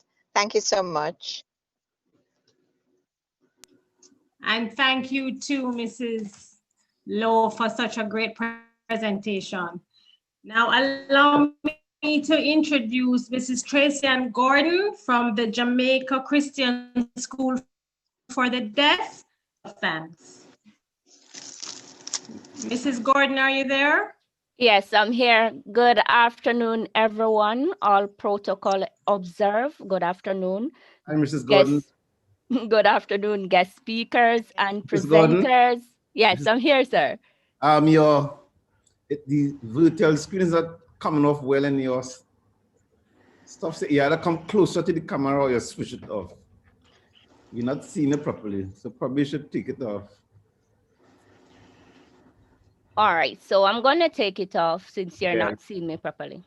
Yeah, you're getting lost in the Okay. All right, so good afternoon once more, everyone, guest speakers, presenters, special guests, ministers of education.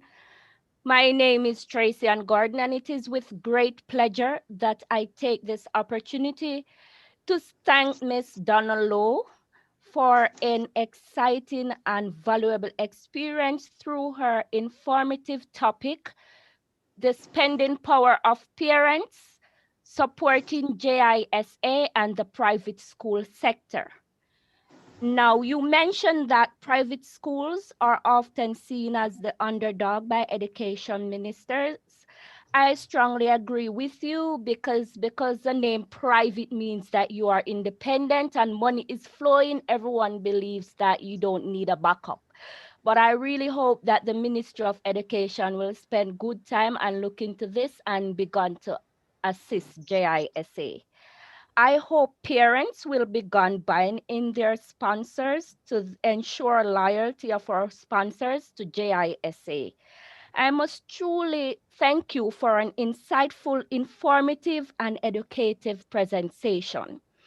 And with this said, I give you great thanks once more, Ms. Donalo, and I hope all the parents who are tuning and all the other protocols will look deeply into this and support JISA 100%. Once again, thank you for your presentation. Thank you. You're most welcome. My pleasure.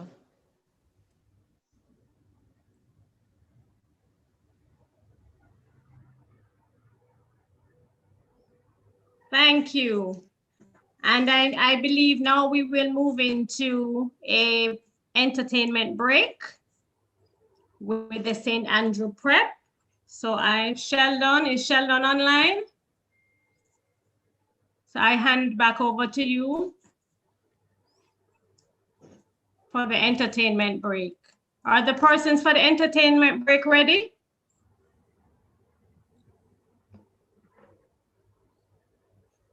Yeah. Janet Palmer will be managing that. All right. Hi, good afternoon, everyone. It's really good to be here. That was a very good presentation, Mrs. Lowe. All protocols observed. I'm going to invite you all now to sit back, relax. I hope you have a drink beside you, coffee, tea, lemonade, and we just sit back and enjoy the next 15 minutes or so of great entertainment. We'll be hearing from Cheryl Irving, as well as St. Peter and Paul Dance Group and Dandy. So sit back and relax and enjoy.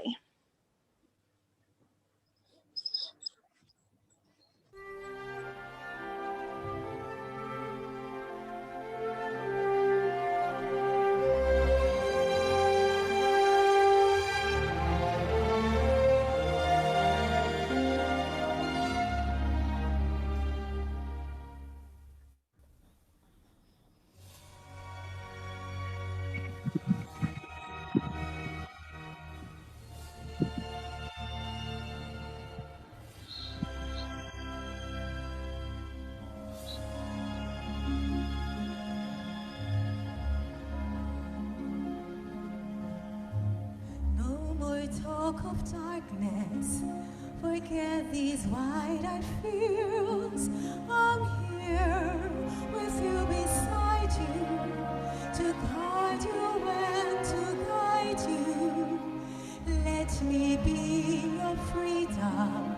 Let daylight dry your tears. I'm here with you, beside you, to guard you and to guide you.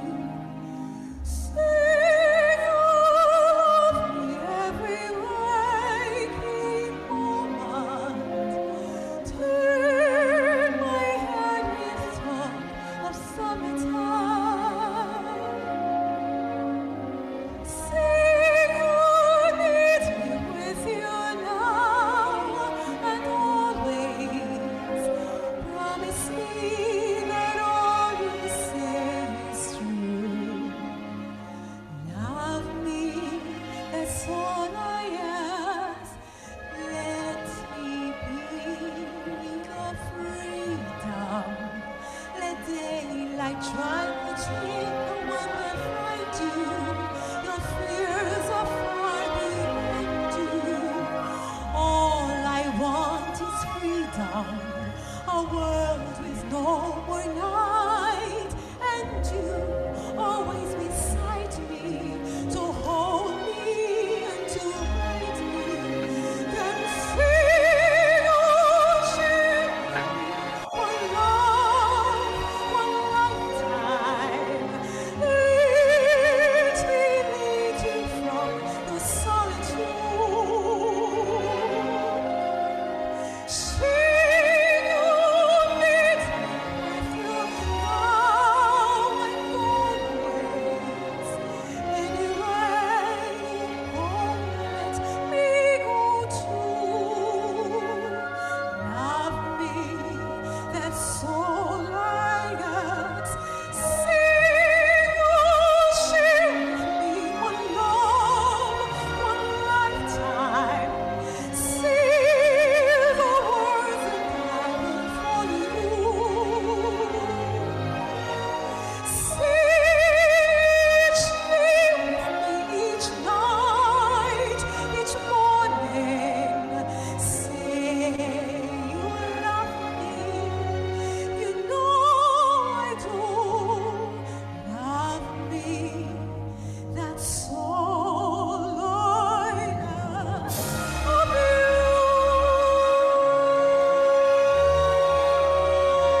Wonderful, wonderful.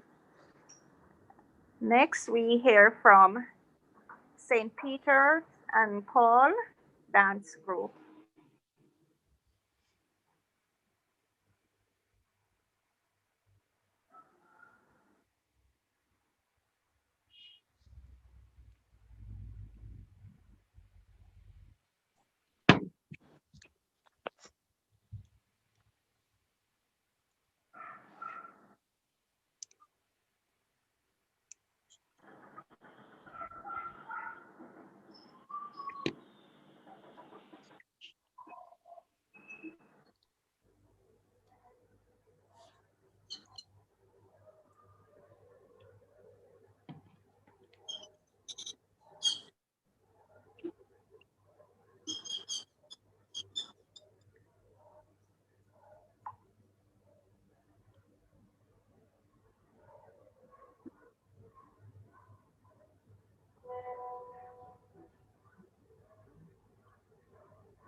Yeah. Are we connected?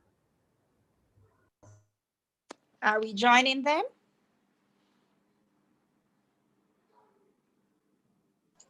Just a minute, please. Okay.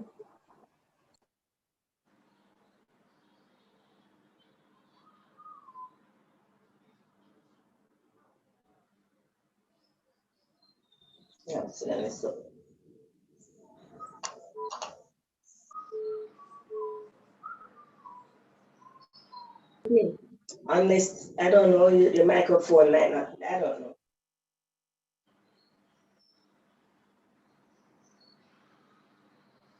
Get on the Zoom thing.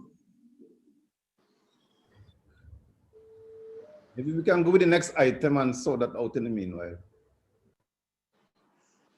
All right, the next item is Dandy. Can we connect in the meantime?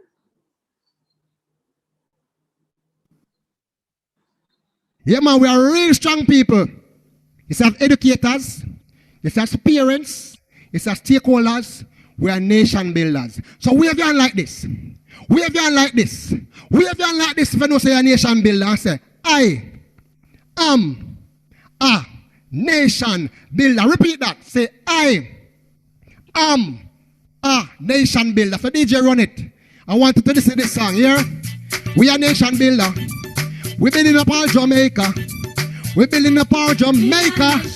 Ha, ha. And everybody can skank off in the feet, not because it's a meeting. Come on, man. We're having fun. Because we're there jam down. Listen to the song. What the song say? Right? Listen. And all in your community. Come on. Be a nation builder. All right. Impact on those you see. And even those who are yet to be. Come on. Be a nation builder. Hey. Responsibility. Take it up. Just react to the bitterness you feel and see. Come on. We are nation builders. Come along with me. And create the Jamaica that we wanna see.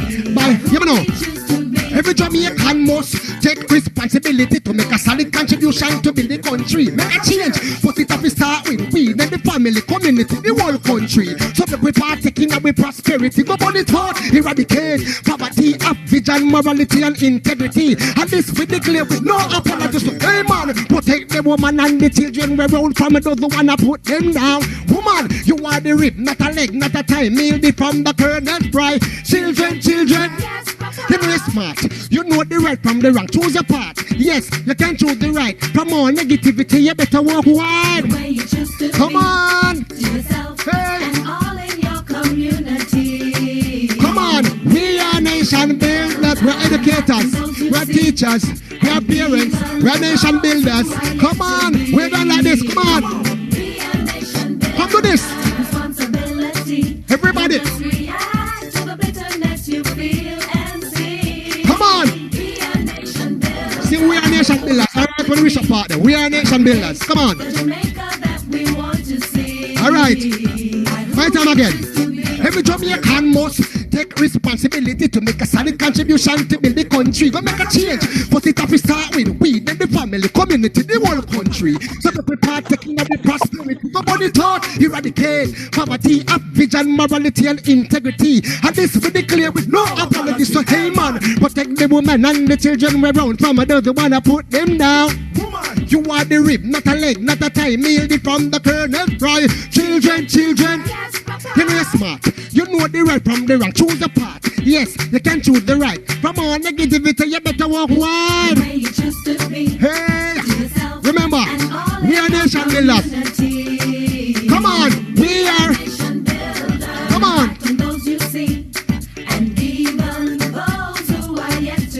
Come on. Get it right. Hey, I want everybody to get up. I want everybody to get up now. I want everybody to get up. Now we are nation builders. Get up. Come on, get up. Get up. Get up. Get up. All right. Watch me now. One more time again. Watch me now. Come on, get up and do this. Put up your anchor, you a nation builder. Jump around, you a build up Jamaica. The good mother responsible father. Empire and the hard worker. Big up the nurse, dentist and the doctor. Liar, judge, policeman and soldier. Big up the fisherman, tradesman and farmer. Banker, driver, fireman and barber. Big up the athlete and entertainer. The politician and those in media. Hail the pastor, student and teacher. Helper, janitor and nation. Watch out. Put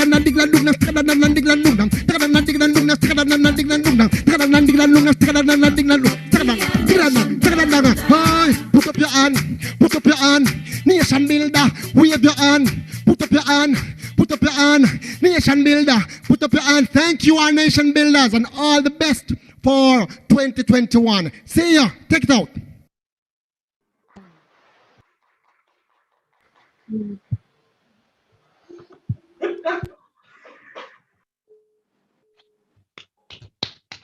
That was terrific. We are all nation builders, parents. We are all nation builders. That's the positivity that we need across Jamaica right now, to be a nation builder. Now, are we ready, St. Peter and Paul?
Okay, that was terrific. Wonderful. We are all nation builders. And as much as they're dancing, they are showing that, yes, they are nation builders. It has been a great afternoon. Let's turn back over to our moderator. Have a good evening, everyone.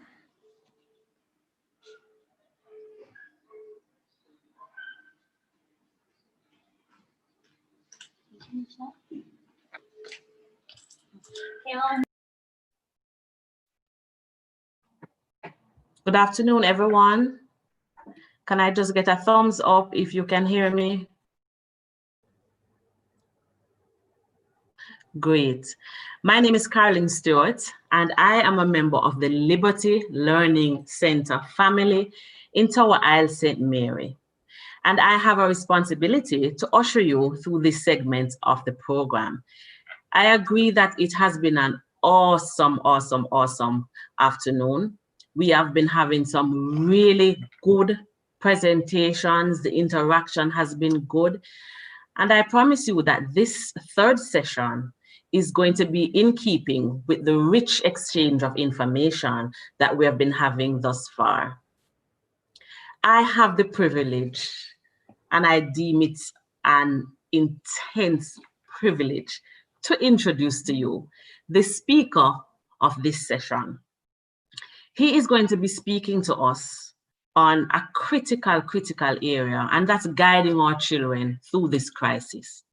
Everything that we have said today has one thing in common. It's geared towards the best interest of our children.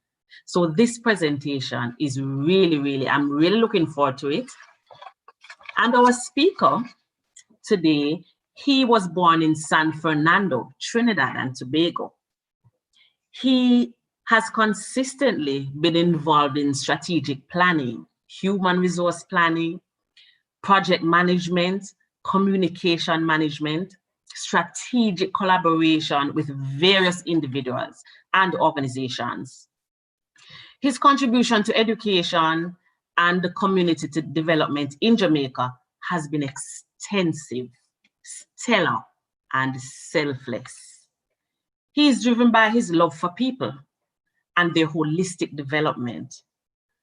Some of the work that he has done, and I would take all afternoon if I were to tell you all of that, so let me just put that disclaimer out there. Our speaker is the past president of the Jamaica Independent Schools Association, and so I know he must be proud this afternoon at the meeting of so many of us in one space for such critical discussions. During his tenure as president, he accomplished many things.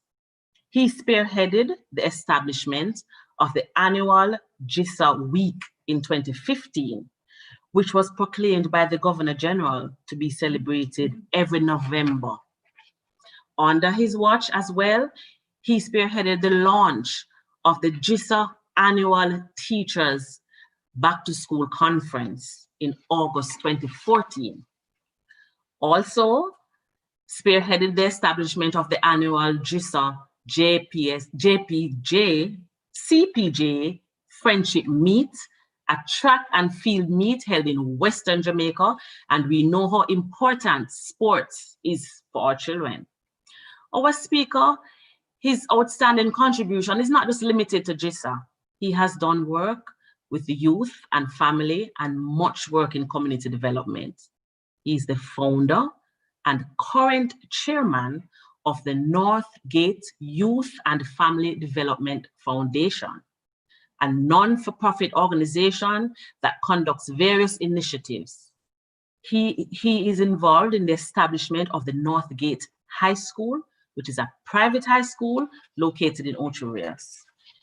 He's instrumental in launching the Operation Eat. You know we have to feed our children for our children to do well. And so that's a breakfast feeding program aimed at assisting needy children in Exchange All-Age School. There is so much more that I could say about this speaker, but at this time, I want to introduce to you none other than Reverend Wesley Boynes, who is going to speak with us. And I am sure that at the end of it, we are going to walk away with so much more useful information as how to guide our children in this crisis. Please help me welcome Reverend Boyens. Okay, thank you very much, Carolyn Stewart. I appreciate that. That was a real dramatic presentation. I was expecting Jesus to appear at some point. But thank you very much. Madam President, the excellent Dr. Phelan Wilson, Mrs. Donna Lowe, the business director at JISA, the JISA executive there, other chairpersons of the different segment of this program, principals, if any of you are here today, presidents of the PTAs, and other distinguished guests and friends, parents. Good afternoon, everyone. Forgive me for, I know she's not here yet, but the Honorable Minister of Education, at some point she will pop in, so let me say, recognize her contribution later on in the meeting. This is a very special time for me and for all of us who are a part of the Independent Schools Association, and I really appreciated the presentation made by Caitlin and Donna, and I want to encourage all of you parents to really get on board with what they're saying. Okay, find out the companies who support the private sector. As I know some of you have your train run at prep champs and run all over the place, and sponsors come alongside. It's not, we don't get grants, it's sponsorship, which means a sponsorship is different from a grant. A sponsorship means they invest money into the event, hoping that the customers will come back and you know, be customers at their businesses and spend money in there. So we want you parents to look out for who are these companies who think it's worthwhile to support the private education sector. Okay, you got the spending power. I want to share a presentation with you. It wouldn't be too long. And let me just share my screen real quickly.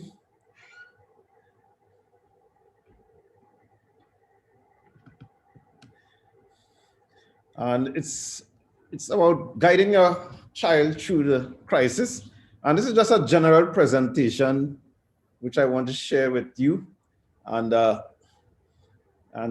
won't go in depth into any of the areas that I may highlight, but the parents and guardians, the JPG for short, the JISA parents and guardians, we plan to have several of these specialized seminars or workshops which will serve to empower our parents.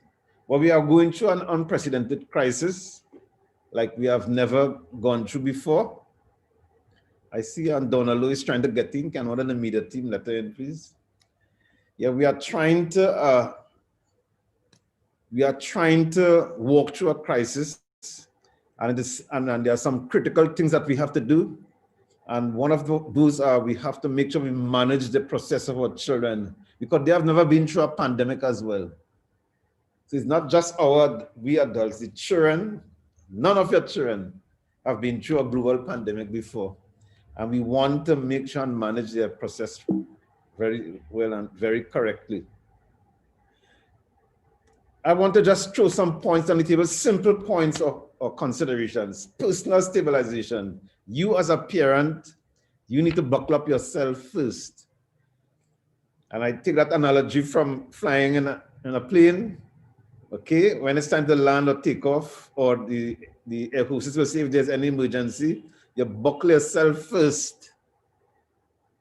You put on your oxygen first, and then you take care of the children. Okay, this is very important because your child will feed off your energy. If you are freaking out and falling apart because of the crisis, then sooner or later, it will have an impact on the child. So I want you to understand that's very, very important. So ensure that you're at a good place in your spirit, your soul, and your body. Okay, your children, they're looking at you. I remember years ago when my children were smaller, we were coming from a trip from overseas. and trying to land in Montego, and there was really bad weather over the airport. And then the pilot was just circling around for quite a while, and then he decided, you know what, we're going in. And he told everybody to buckle up.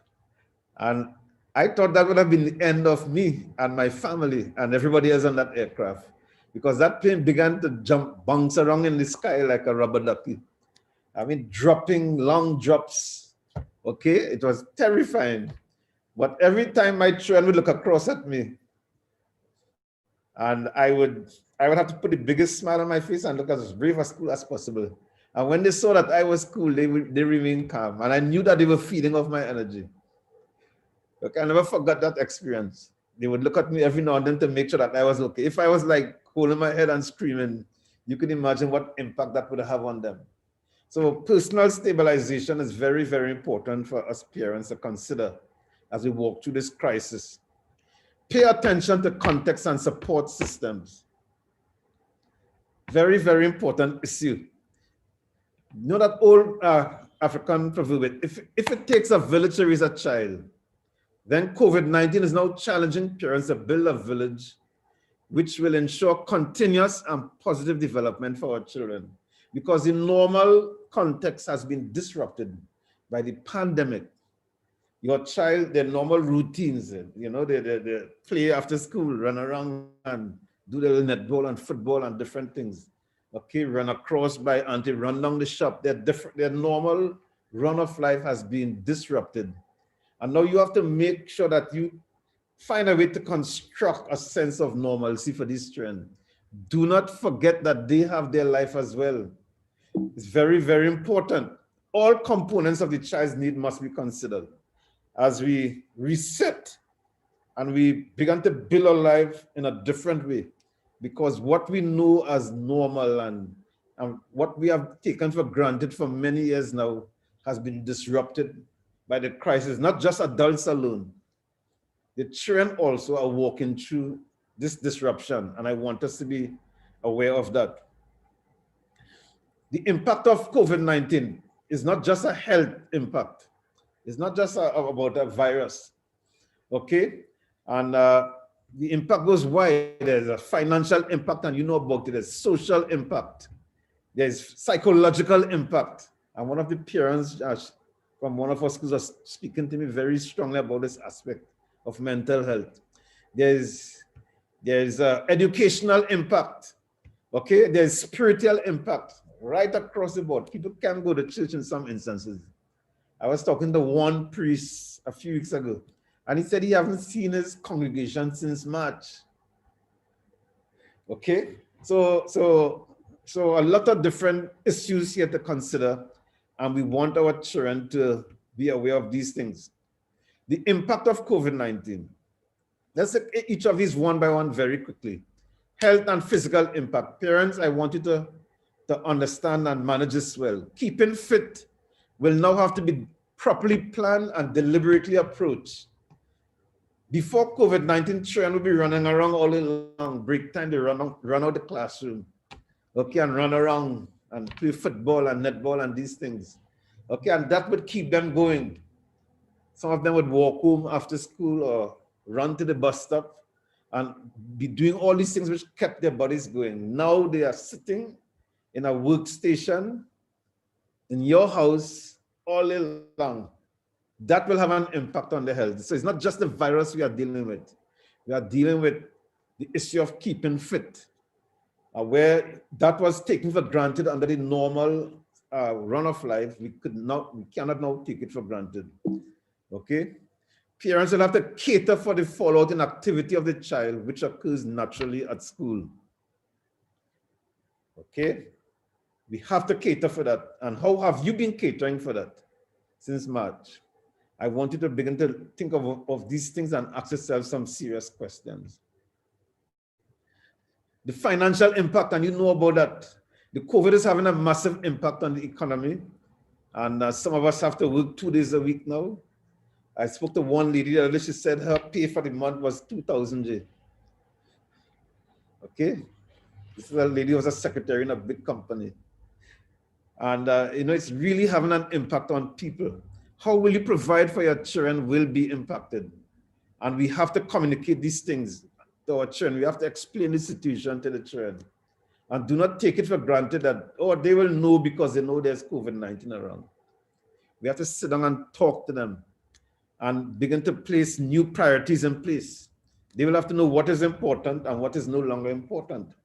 As things become tighter, then priorities will change, and we have to make sure that all these stakeholders in the household understand these things, including the children. Don't leave them out of the discussion. The impact of COVID-19 has a social impact. Children's friends are important to them.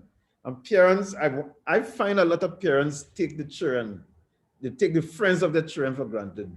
I was talking to one young lady, she's about 18, 19 years now, and she was going through some stuff. She came to my office and we were talking and trying to track her challenges. And then I realized that her parents, they moved a couple times. But when they were moving, they never explained to the child why they were moving. The child was just yanked out of her life and moved. Or they moved her from school to school. She said 1 minute she knew they were living here and she was at that school. Nobody discussed anything. When school reopened, she's at a different school. No discussion. They just take it for granted that she will understand whatever they expected her to understand. And it happened 3 or 4 times in that young lady's life, and it has really shaped the way her personality is. And now she has to be reconstructed and be rebuilt. Okay, children's friends are very important to them, and some of them have not seen their friends for a long time. You do a survey with 10 children right now and ask them what's the biggest thing right now since COVID. And they will tell you, I've not seen my friends. In their little child world, their friends are very important. For us adults, the friends are just little kids running around in school. But these are their friends, these are their confidants, these are their ride or die partners in their life at their stage. Of course, when they grow up, things may change, but they're at their level and that's their social context. Okay, so we have to collaborate with other parents to find a way to maintain friendships. Find out who was your child's friend, who needs to hang out at the school if you don't know these things, and call a parent, plan something over the weekend, and get the children together. That way you are helping them to cope. And of course, COVID-19 protocols will have to be in place to plan some things, okay? So you have to use wisdom and follow the law. Or get them online.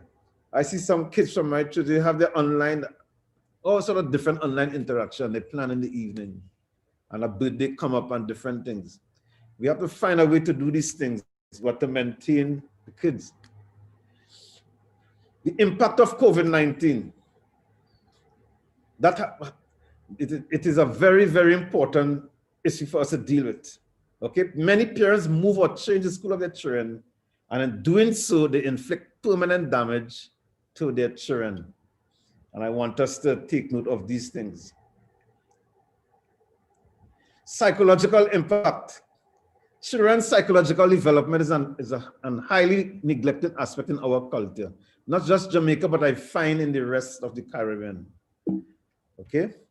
COVID-19 is inflicting tremendous psychological damage on our children.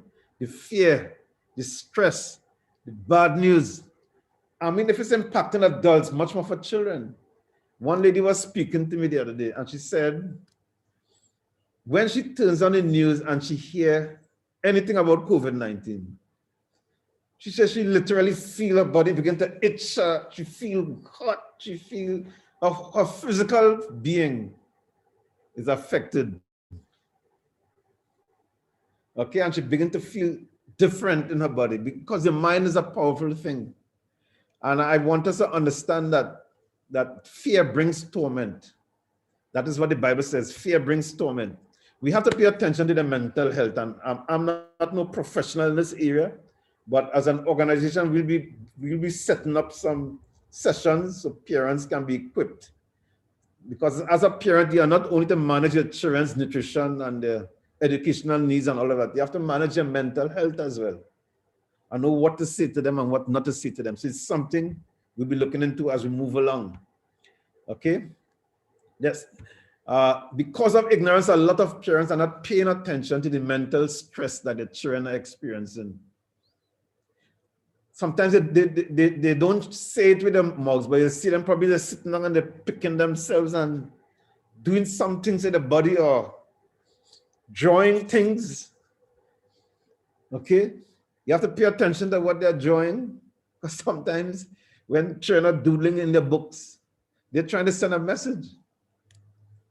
Okay? I remember one child in one class, I went to do an interaction with one class. It was a grade 3 class some years ago. And I saw this child in the middle of the class. She's not paying attention to me. And then she drew her whole family jumping out of a plane. And everybody had on a parachute except Daddy. Daddy was just free falling. But Mommy had on a parachute.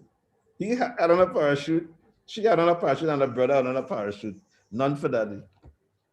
I had to call in the mother and I said, something with this child and her father is stressing her out. No, Pastor Bones. I said, look at this picture. And then when we dug into the situation, it was so. So we have to learn how to pay attention. How is the COVID-19 impacting the mental health of your child? Are you aware of it? Have you paid attention to it? We have to inform ourselves of the issues of mental health and how to manage this aspect of our children in more effective ways. And again, we as an organization, we want to set up sessions so when we hear us announce a seminar on managing the mental health of your child, don't take it for a joke. Okay? Try to be in it as well. Educational impact, and you all know the full story. We are getting back to normal, but it will be a new normal. If you're taking notes, write that down.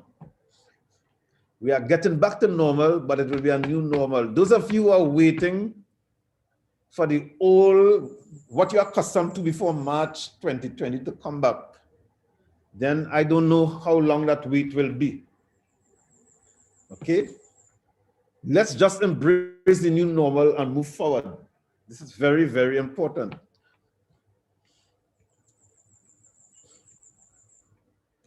All of the stakeholders in the life of the child should embrace the change. The past will never return. What you are accustomed with is now in the rearview mirror. This COVID-19 situation has changed the world forever. And now it's a matter of who can adjust, because who do not learn to adjust will not survive and move on successfully. We want to think about that. Very, very important. A day of online school should be treated as any normal day. For those of you, your children are online, I want to put this in. Treat it as when your child goes to school. Very, very important. Nutrition needs to remain the same. Okay? That doesn't change. Okay, the child needs to enjoy his or her school day. I was talking to one young lady who's supposed to be online. I said, why not? And I was passing through. It was a student connected to my school. So last time I was passing through every now and then I walk through the online school and peep into the classes and see what's going on. And I said, why are you not in school? And she said, since online school, while she's at school, her mother keeps giving her chores to do. And work it because as far as her mother is concerned, she's home. So go wash the dishes, go do this, go do that, go do the other. Now, if the child was in physical school, that would not have been happening. All right, and the child was very stressed about it because the mother, in her mind, online school is just, she had that school in the wrong place in her head. So just anytime she felt like she told the child, go do this, go do that. And the child, so many children want to come back to school because they are getting more work now that they're home. Okay, more requirements are put on them by their parents. And it's something we want to look at and manage. Okay, don't overload them with responsibilities. The spiritual impact, parents, the 3 P's. The first one is pray. The second one is pray. And the third one is pray. Because sometimes you have done all you can do and things still go haywire. We have to depend on the Lord to lead us and to guide us. My advice is to make sure you attend a church which have built systems that can rise above the crisis to ensure continuous spiritual development of our young people. Attend a church that is a young people-friendly church. Okay? If you carry a child and the child is just surrounded by seniors, 25 times his age, after a while that child will not want to go back. You want a church where there's a system in place that's relevant to the crisis that's happening now, and the child can grow and develop because the child got spiritual needs just like any of us. Teach your child to pray. In other words, teach your child to find and touch God for themselves. I call it breathing on his or her own. I tell all the young people in my church that learn to breathe on your own. Don't just get caught up in the slipstream of your parents' commitment. You need to make your own commitment to the Lord. Have an open mind to learn a new skills, parent. Okay? If you are one of those who believe that the computer is the mark of the beast or some crazy stuff like that, stop it. Learn to manage yourself online. Okay? Learn how young people talk to each other online. A parent came to see me and she showed me a text. Her daughter sent her this text 2 weeks ago, but she couldn't interpret it because the text had all of those young people language and lingo, and she came to me and asked me, what does this mean? Learn the territory. Learn how your children interface with technology. It's their new context. Okay, parents are being required to learn technological interface, and this is very important. A lot of classroom dynamics have now actually become home dynamics. That child used to spend all their school and their different things the teacher would manage. Now that is now transported to home. And we have to learn new skills. There's no sense complaining and grumbling and hoping for when school get back to normal. I hope it do, but in case it don't, learn new skills, especially when it comes to the technology. Identify and secure supporting relationships. You cannot do it by yourself. Okay? It's not good to be alone. That's what God said from day one. And persons who do not have relationships and so on, let me tell you something. COVID-19 will suffocate the life out of individuals who have not forged healthy relationships with others. If you normally are disconnected, you don't talk to nobody, you don't have anybody to come in if there's an emergency, then, I know one young lady who lived like that for a long time, and since the COVID, she's in problems because her life was built around her daughter going to school in the morning, picking up at 3, 4 o'clock. Okay, but now the COVID came, her whole life is disrupted. She has nowhere to leave her daughter. She has no one to call. She never built relationships. She even got a new job offer, couldn't take it. Because now that she have to walk through a crisis, there's no supporting relationship. And that is causing a real problem. Okay? Communicate with the child, with the teachers, with other parents, with other family members. Keep the lines of communication open. We cannot walk through this crisis on our own. Okay, reinforce the core values of the family. I want to end with this one. This is the most important thing you can hear me say for the afternoon. As we walk through the crisis, what's the values? Online technologies are great for educational and other beneficial purposes. Okay, the Zoom and the YouTube and the Google Classroom and all these things that we are getting online. But it also makes it easier for children to become exposed to online gambling, to pornography. I've been talking to educators both in the private and the public schools. And since March, porn is an issue.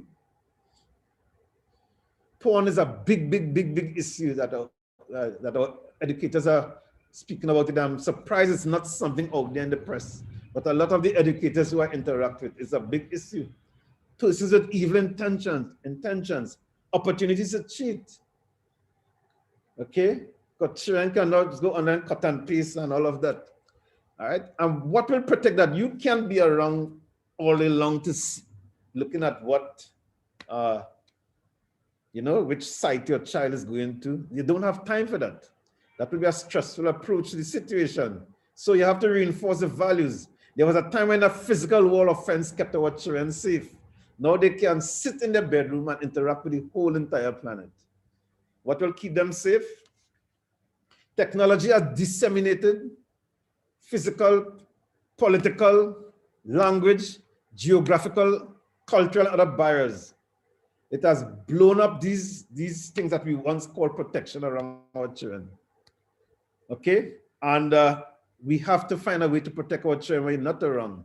So the impartation of values is the only way to keep your children safe in a virtual world.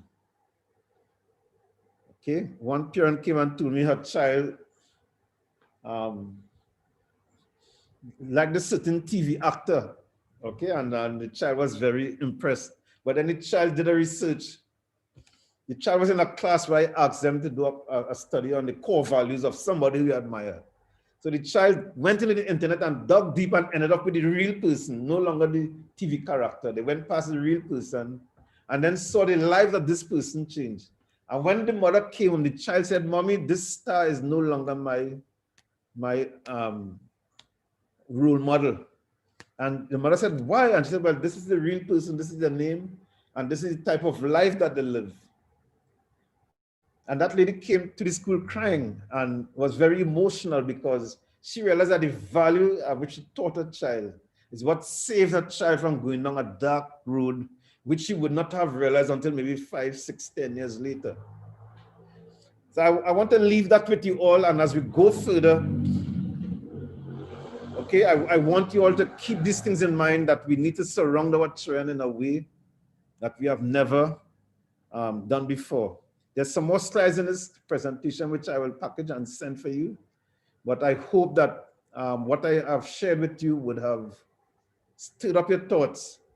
And the JISA Parents and Guardians organization, we intend to partner with the PTA, with the schools, the PTA groups in the various schools to build out some of these seminars and these programs so that parents can be empowered and that we can walk through this crisis together and successfully.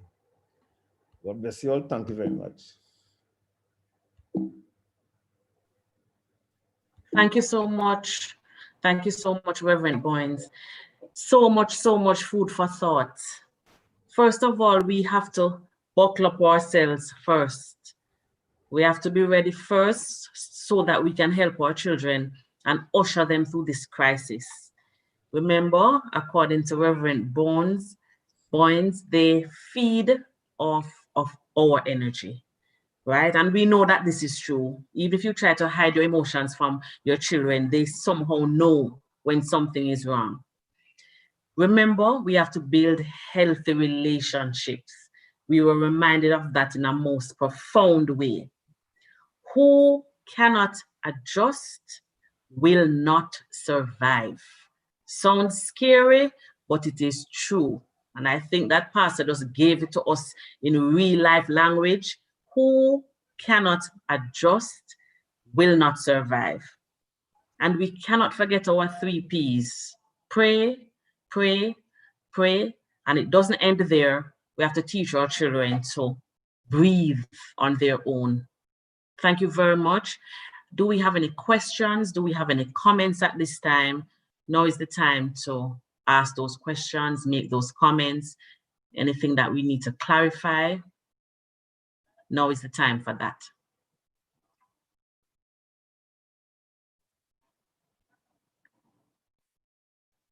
Any comments? Okay, let's just wait 2 more seconds. Yes, I have one question. Okay, Mr. Robinson. Hello? Yes, Mr. Robinson, yes, go my ahead. name is Corey. My name is Corey Robinson, reporter from the Gleaner Company.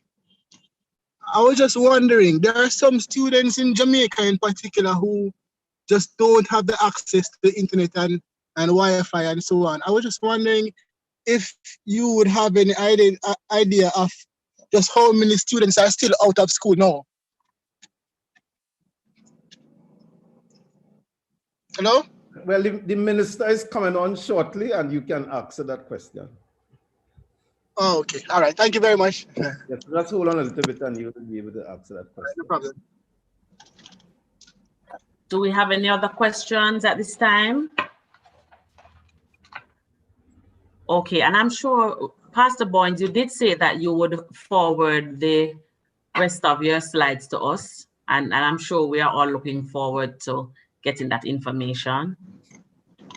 Now I'm going to introduce Mrs. Tracia Woodburn Morris. Yes, I see her. She is from El Instituto de Mandeville.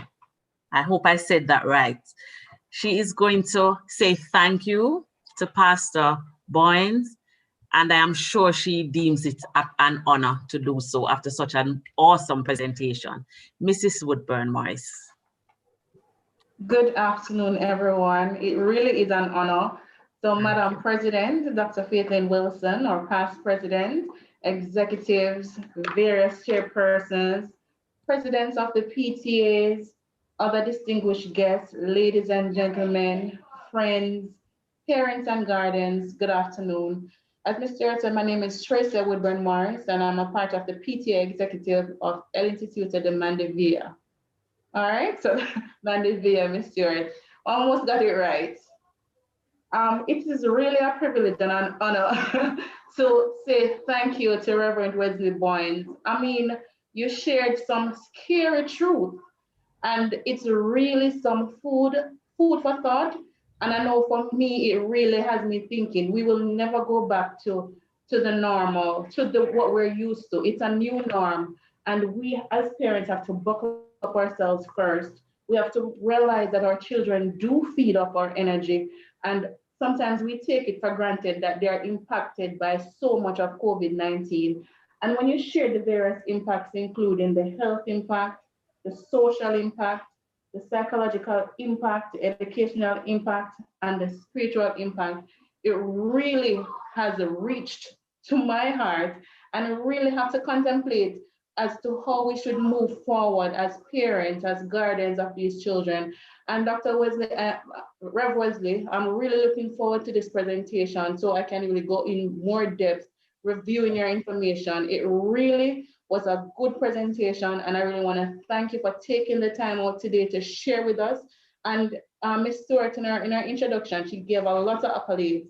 And when she spoke about your selflessness and the fact that you're driven by your love for people, you can see that coming out in your presentation. And I really, really want to say thank you on behalf of JISA and those who are here on Zoom and on YouTube today. Thank you so much, Rev.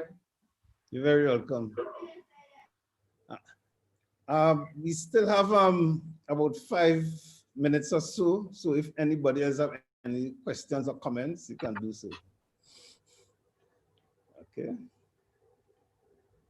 But I do have one question though. How can you balance, you spoke about the social effects and realizing that children, they need to have their friends and maintain contact with their friends. But how do you maintain that balance when they're online with the games? How can we balance? Yes, ensuring that they stay focused and not playing games most of the time.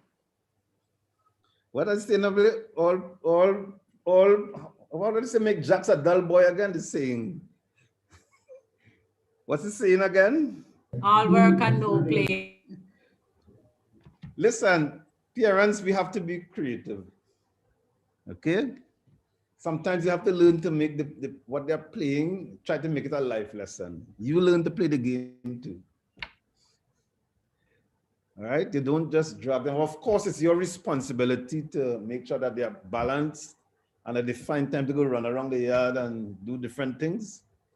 Okay, but a lot of times I find that parents fall on, they don't learn to relate to what the child is doing. Learn to play the online game too. All right, so sometimes it's us with our adultness. You know, we played for 2 minutes and we had enough. It's time for something serious. We're too serious. Some of you take life too serious.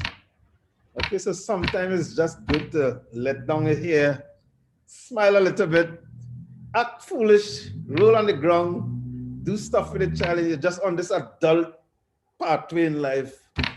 Life is too short. Okay, I know someone who's writing a book, and you know the book that they're writing, they go to people who they know the doctor has just given them a short amount of time to live. And they ask them one question: what is your biggest regret in life? And everybody always say, nobody have never said, I wish I built a bigger house, I wish I drove a bigger car, I wish I had more money, or stuff like that. All of them said, I wish I'd spend more time with those who I love. So sometimes we need to make adjustments. Okay? May I just add to that, Reverend Boynes? Are you all calling me Reverend for? You know, I will call you that sometimes. I recall one time, it was right after one of the Olympics, and I don't know if you recall Michael Phelps. But Michael Phelps was the great swimmer, and he won multiple records. He broke multiple records that year. And in the game, there was an Olympic game that came out afterwards. And in the game, the electronic game, I beat his record, beat one of his records. Nobody else in the house had that track record. And it just made such a difference because we have boys, and that is the kind of thing. Now, I'm not really a sports person as such, but I recognize the power of doing what they are doing.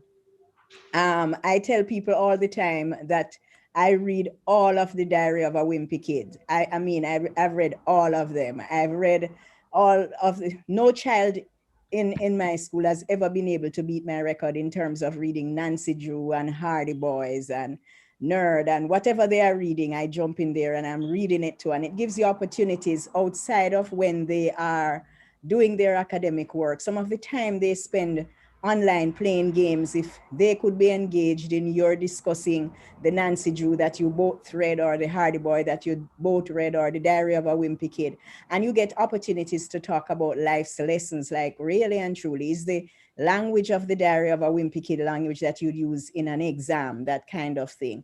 The other thing that I find very useful is the 3 Ps that Pastor Boyne spoke about, the pray, pray, pray. So there was a time when our boys bought a game that we didn't really like because it was that fighting game. And even though it looked like cartoon, they knew they were shooting people and we didn't like it. And I tried to have a conversation with them about the fact that even though it's a game, there's something happening to your psychology when you're playing that game. But I know they were in high school.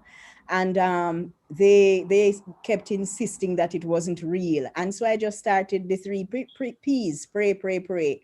Well, I don't know what happened, but one day they decided to sell that game and even sell the PlayStation that went with it. And I really believe that was the result of prayer. So I think if we combine the 3 Ps with whatever other strategy we have, we will have success. Thank you. Thank you. Thank you so much. I just want to read 2 responses from YouTube. Just a moment, please. Yes, a few responses from our persons on YouTube. Rosina Palmer said, she said she watches things your children are watching and show interest in it. Corey Martin said, that's right. I've learned to play Roblox, and even among us, though I can hardly control my wobbly walking. So even though she's not at the level of the children, she's still putting that interest. So those are 2 feedback from YouTube. YouTube. Thank you. Thank you so much. Thank you so much. At this time, I am going to hand the baton to Dr. Marcia Campbell, who is going to be doing the final leg of this awesome race that we've been involved in all afternoon. Over to you, Dr. Campbell. Thank you so very much, and good afternoon again to everyone. It has been such a very rich evening or afternoon as we have gone through several sessions.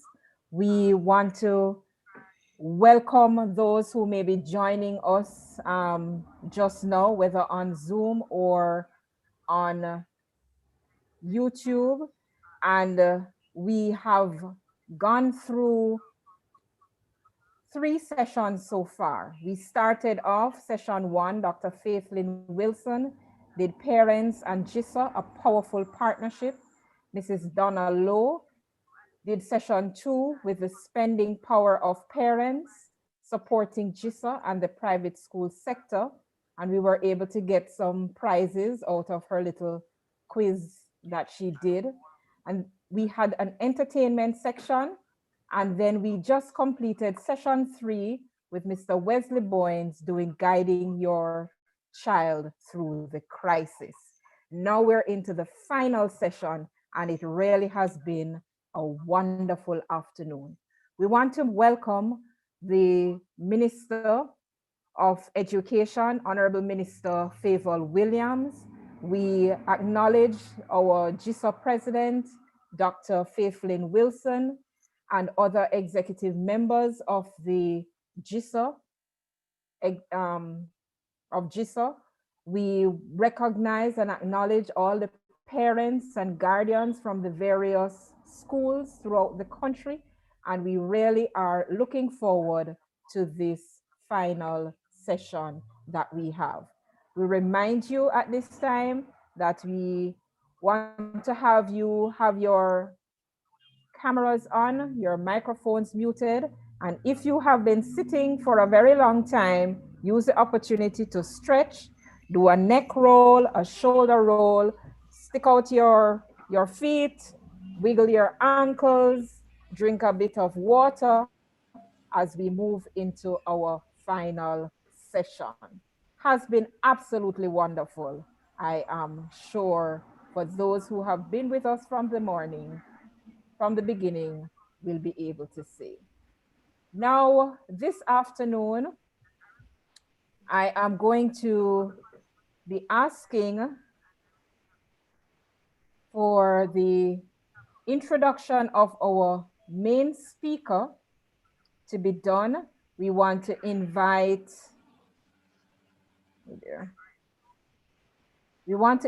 from St.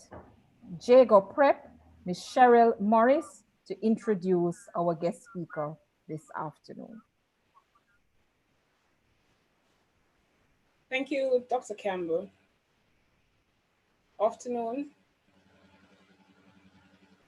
The Honorable Favour Williams, MP, Minister of Education, Youth and Information. Mrs. Williams is a chartered financial analyst by profession. She has an MBA with concentration in finance from the Wharton Business School at the University of Pennsylvania and a BA in economics from Harvard University in Cambridge, Massachusetts. Mrs. Williams was elected Member of Parliament for St. Andrew Eastern in the recent general election and was the former Executive Director of Kingston Properties Limited. Prior to Kingston Properties, Mrs. Williams serves as Chief Investment Officer of the JMB Limited from March 2005 to September 2007, with investment responsibilities spanning the trading department, investment research, and pensions. Also, during the period September 2002 to February 2004, Mrs. Williams consulted with JMB in the areas of marketing risk management and investment research, where she led the company's efforts to develop investment research capabilities. Mrs. Williams also serves as the head of valuation and pricing team for JMB Public Offering. In 2004, Mrs. Williams consulted with the Financial Services Commission in the area of research and policy. Prior to returning to Jamaica, Mrs. Williams was Senior Vice President at Putnam Investment in Boston, a top 10 global mutual funding manager. Her investment work spanned a broad cross-section of industries. She also had profile management responsibilities for an equitable profile product and led Putnam efforts to incubate a market-neutral hedge fund. Mrs. Williams' investment experience also includes approximately 5 years of vice president at Wellington Management Company in Boston, Massachusetts. Her focus was fixed income security investment. Prior to Wellington, she was fixed income analyst at Northwestern Mutual Life Insurance Company in Milwaukee, Wisconsin, and shared profile management responsibility for a $3 billion profile.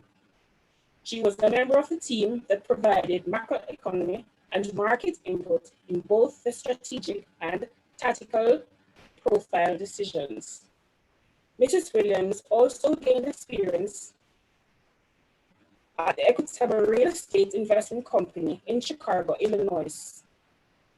While there, she formed valuation analyst on commercial real estate properties. She also worked as an information system analyst for Morgan Stanley, an American multinational financial service company that provides security products and serve customers, including corporations, government, financial institutions, and individuals. She's married to Leo Williams, and they have 2 children. With this, I take great pleasure in taking this opportunity in introducing the Honorable Mrs. Favour Williams, MP, BA, MBA, Minister of Education, in Youth and Information. Thank you. Thank you so much for that introduction. Good afternoon, everyone. Are you Good here? afternoon, Minister. Yes, hearing you loud and clear. All right, wonderful.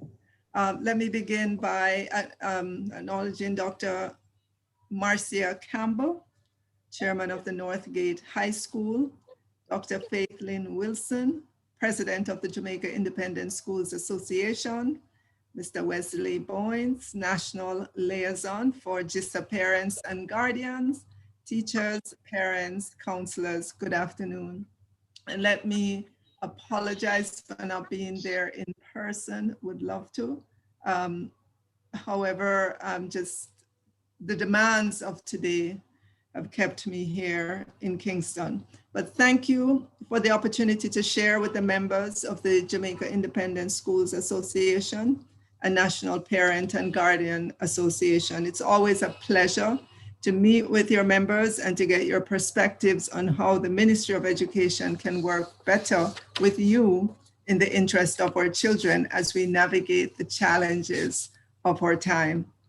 The focus of this session is particularly important as it reinforces the imperatives of partnership and joint responsibility among schools, parents, and the ministry. We believe it is important to encourage good parenting skills and good parenting skills and involvement in the lives of our children. We know that when children are raised in families that demonstrate good parenting skills, they perform better in schools and are generally more disciplined and respectful. In fact, this is not just a sense. There is quite a bit of research that suggests that when parents are involved with their children get better grades. And I don't think you could put it in starker terms than that. We also believe it is important for parents to show empathy, love, and respect their children as they continue to play the lead role in influencing the values and mores of their children as they grow into maturity. To this end, the government of Jamaica continues to demonstrate its commitment to improving the state of parenting across the island through the National Parenting Support Commission. Greater effort is being made to address matters of effective parenting by retooling, re-educating, and the mentoring of parents. Through this process, the National Parenting Support Commission has been providing a more coordinated and proactive response to parenting issues by increasing its level of psychosocial support to families and communities. We know that many of the traditional authority figures in the home and wider society are not accorded the respect which was more commonplace among a previous generation. Certainly in my generation, my time growing up, we had more than just our parents in our home. We had the entire community that looked out for us and would, give us guidance. So we are all being challenged to establish meaningful relationships with our children and wards. We must therefore congratulate the National Parenting Support Commission for its continued focus on providing support to parents who want to make a positive difference in the lives of their children and by extension, the nation. Children need care that promote positive emotional health and well-being and that support their overall mental health, including a positive sense of self. They need support in learning how to cope with stressful situations, to overcome fears and accept disappointments and frustrations. Parents and other caregivers are essential resources for children in coping and managing behavior. Parents serve in this role by providing positive affirmations, conveying love and respect, and engendering a sense of security. I know that COVID-19 has heightened anxieties. Children do not have as much contact with their friends as they were used to. They're not able to participate in most extracurricular activities, and so there's a lot of pent-up frustration. More than ever, we have to provide a supportive shoulder and a nurturing hug, even as we press them to remain focused on their academics. Now, I know you're all eager to know more about PEP and CSEC preparations, and so let me get to those. For the 2021 CXC, against the background of much discussion about the problems of last year and what may lie ahead, the ministry has been in dialogue with CXC and has conducted consultations with key stakeholders on the 5 options suggested as modification to the 2021 exam sitting. The options were evaluated as valid and reliable and should not affect the credibility of the grade attained by the student. It will, however, require more work on the part of CXC for the preparation and administration of the exams.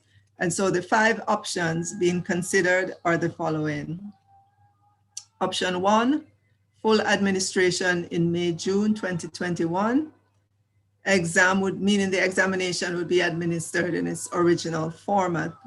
Candidates who are not able to sit in 2021 would be accommodated in 2022.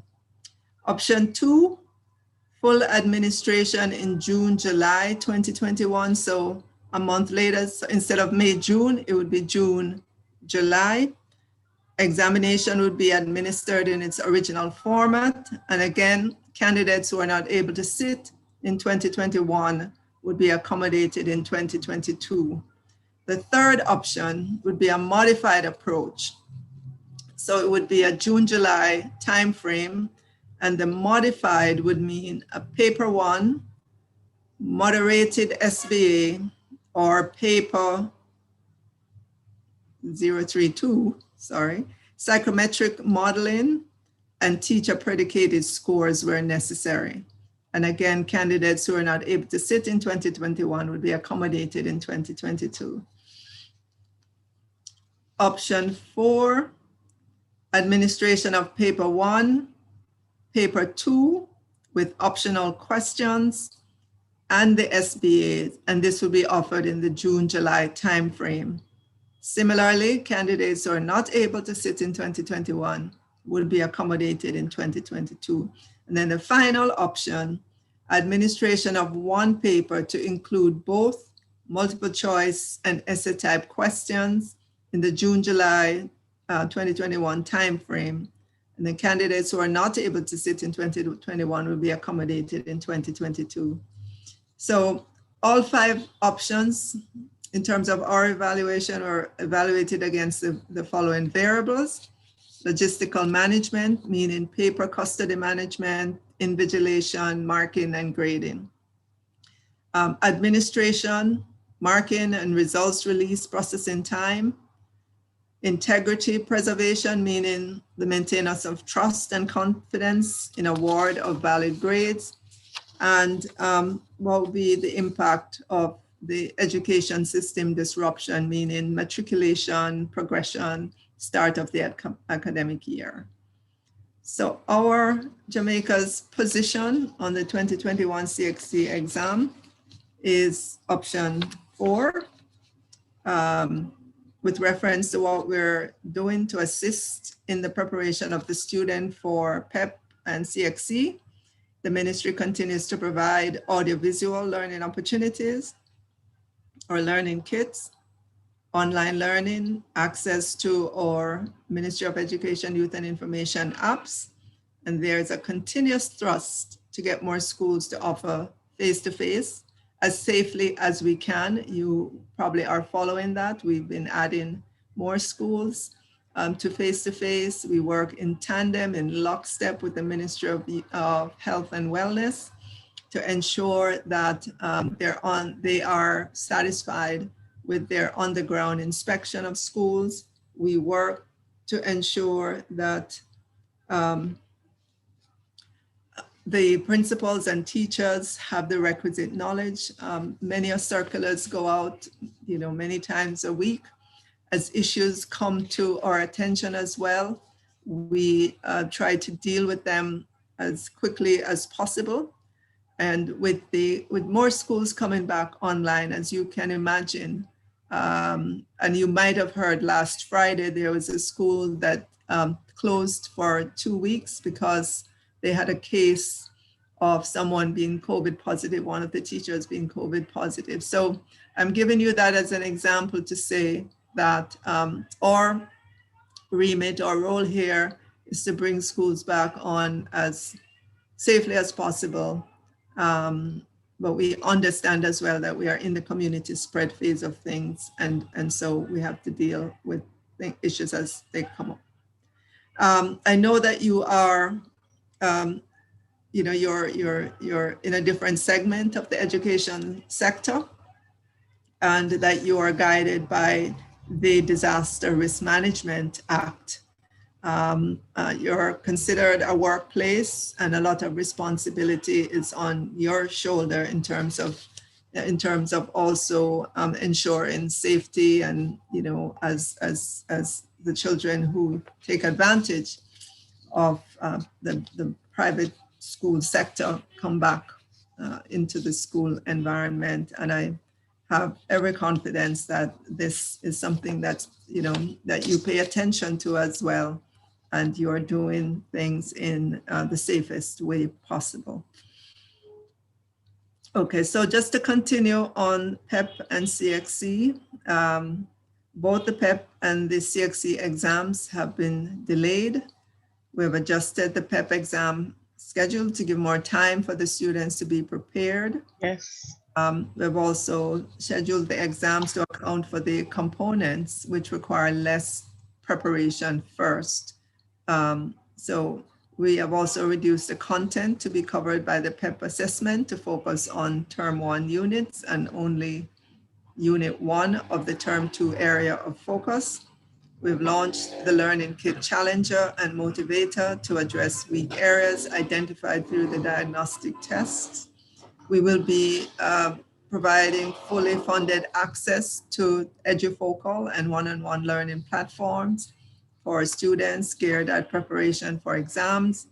We will launch a mobile intervention. Actually, we have already launched the mobile intervention. I'm already seeing some pictures of these small groups that we have in community centers and USF centers, the library, and so on. So it's primarily targeted at those students who have had no engagement or limited engagement with their school last term. So we would have identified who those students are, and the mobile intervention is actually to go out into communities to see how best we can get them into groups of 5 for 2 hours per day, twice per week, and help them to begin to be connected. And then we have the PEP camp, face-to-face, and the virtual and radio camp. We have instituted common planning time for teachers to support differentiated lesson planning and reflection for teachers as they aim to improve their instruction performance. The ministry would have archived all our audiovisual lessons and our learning kits on educate.gov.jm website for teachers, parents, and students to access on demand. We've partnered with Digicel to upload the TV and radio lessons on the PlayGo and the Go Loud platforms offered by Digicel, and these can be accessed free of cost on demand. Our education officers, our numeracy and literacy coaches, assistant teachers, parent mentors, and other volunteers will be mobilized and deployed to support these special initiatives. So ladies and gentlemen, as you can see, the ministry is engaged in a wide range of intervention to better prepare our students given the continuing disruption of COVID-19. And I hope some of this information is useful for you as well. And we ask that you continue to present your suggestions and work with our regional offices and independent school unit to clarify areas that you need greater clarification for. So let me stop here and thank you and say, God bless you all. Thank you so very much, Minister. This has been quite a pleasure having you being a part of the meeting and sharing that information with us. We acknowledge that the ministry is aware of the psychosocial impact and other impact that this pandemic has on our children and on private schools. And we are appreciative of the discussion and deliberation that the ministry team has been doing on our behalf to ensure that our students are ready for the CSEC and PEP exams. And we appreciate the information regarding the postponed timetable to facilitate our students preparing for that. Minister, we had asked persons at the time of registration to posit some questions that they would want to ask of you. And many of them were very similar. But in essence, they centered around about 4 different things. So Minister, if you don't mind accepting these questions, we will also open the floor a little later for those persons who may also want to ask the minister some questions. Let's start with the ones, I got some questions and I asked our Chief Education Officer to just give me a cheat sheet on the answers, which he has. Do you mind if I start with those questions and maybe then if after that there's still additional questions, then I could take those? Sure, go right ahead. All right.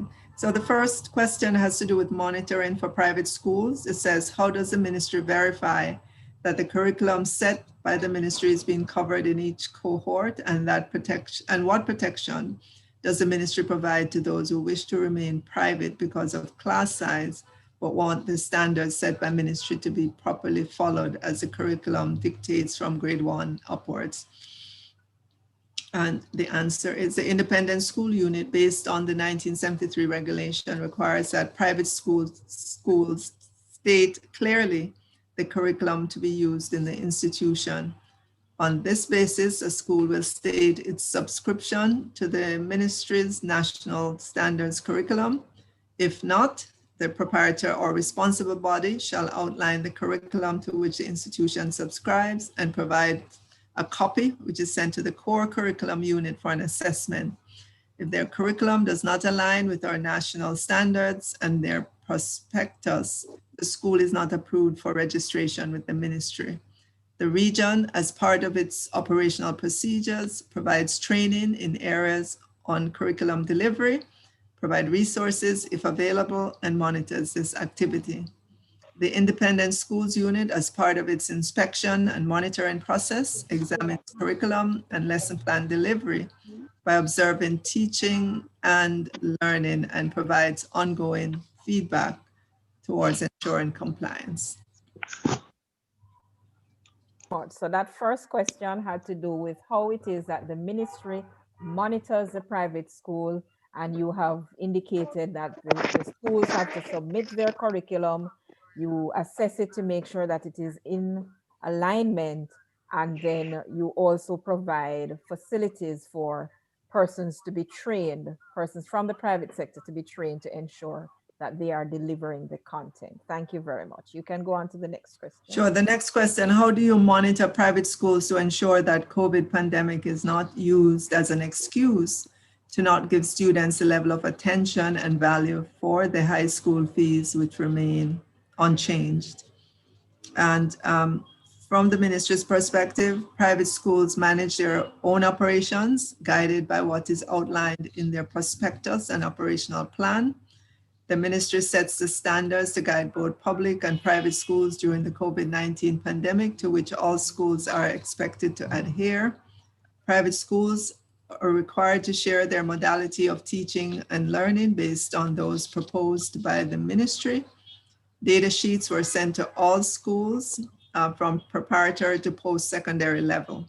Meetings were held by the ministry and institutions to hear challenges and propose possible solutions. Where complaints were received, investigations and interventions were held. Assistant registrars assigned to the region have ongoing consultation with their assigned schools for follow-up and feedback.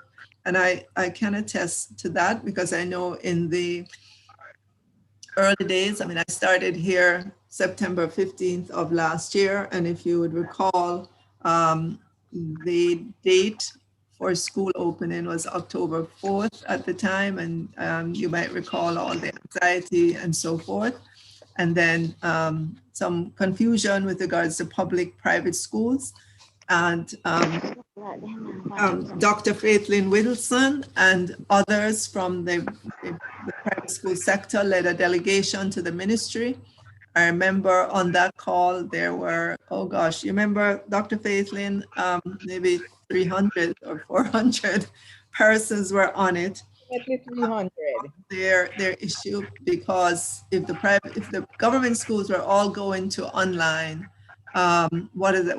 The question is, what would that mean for the private schools that have a different financial model? And we heard the concerns, and I believe we acted on it promptly to give the appropriate instruction, give the appropriate opinion and guidance on as it relates to private schools. So I hope, Dr. Faithlin, that was adequate, because we haven't heard similar complaints since then.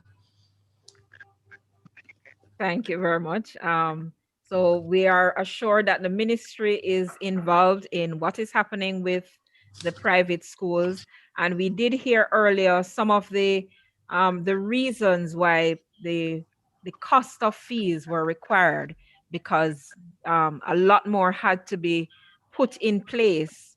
I'm not sure that many people have actually increased their fees, but certainly they've had to expend a lot more in terms of infrastructure, in terms of providing the resources for the teachers to do the online thing. So the fees that are charged are pretty much justifiable at this time, even though it may seem difficult for parents. You can continue, Mitch. All right, the next question says, can a shift system be implemented for private schools? We've moved away from the word shift because of the negative connotation surrounding that. We're choosing instead to say rotation, mixed modality, because, those are more positive words for us than shift. So we have been encouraging public schools to be as flexible as possible. We know that not all what I'm saying to you about public schools, I'm sure you could get from it for private schools. So we know that not all the students are able to come back into the classroom at the same time. So we do encourage the flexibility in terms of, some children come in Monday, some Tuesday, maybe some coming in the morning, some in the afternoon. We still have all our modalities or approaches available to all our schools.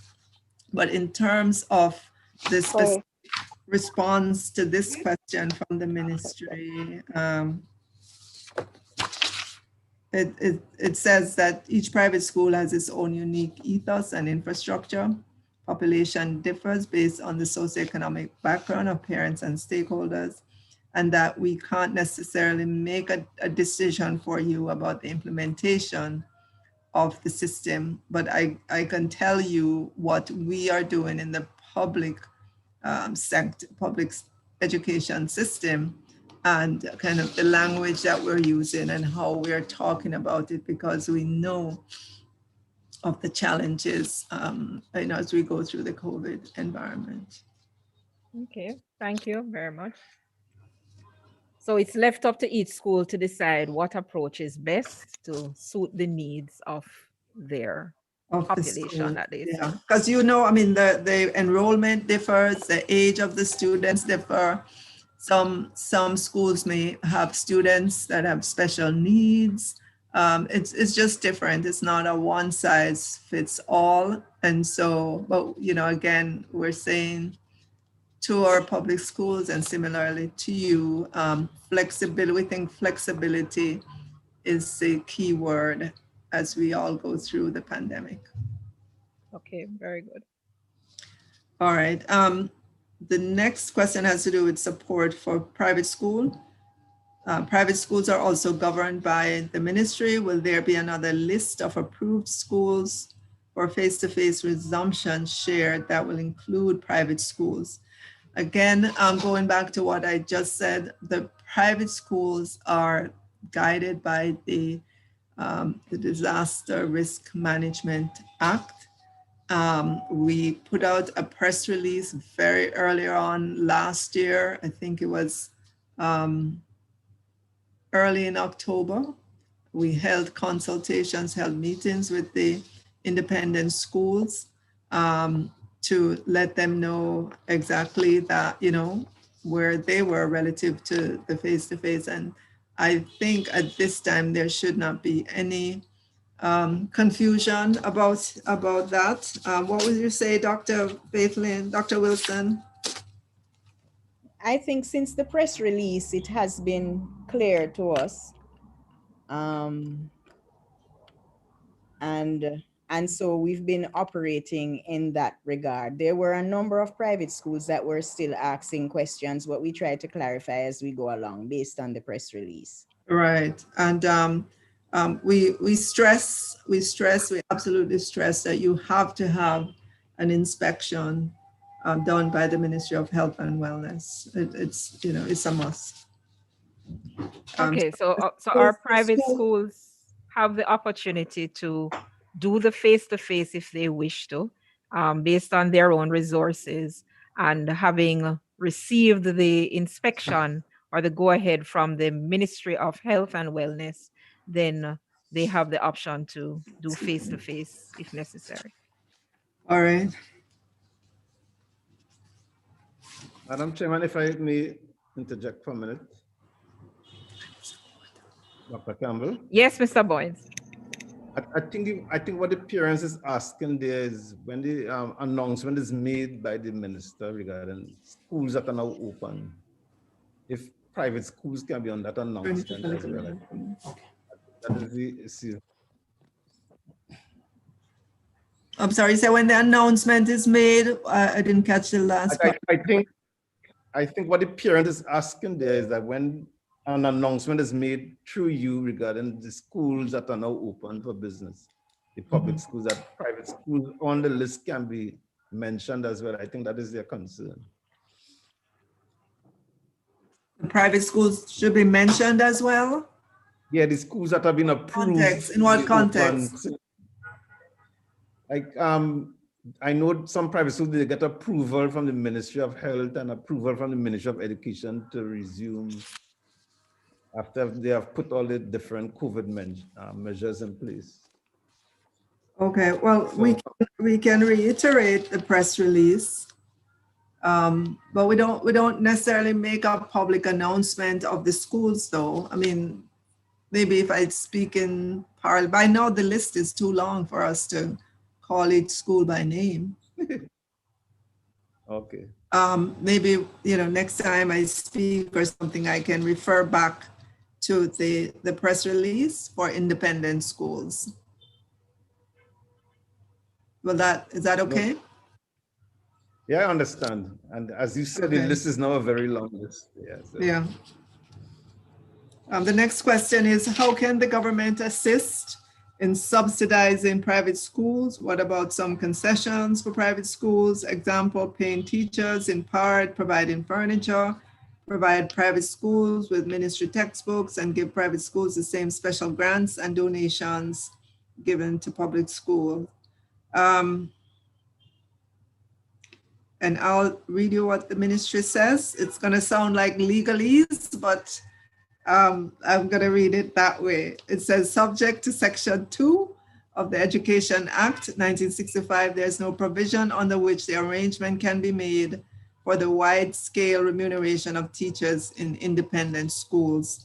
The ministry has provided all teachers and students in the independent schools with unique email addresses to access the ministry's G Suite platform for online teaching and learning.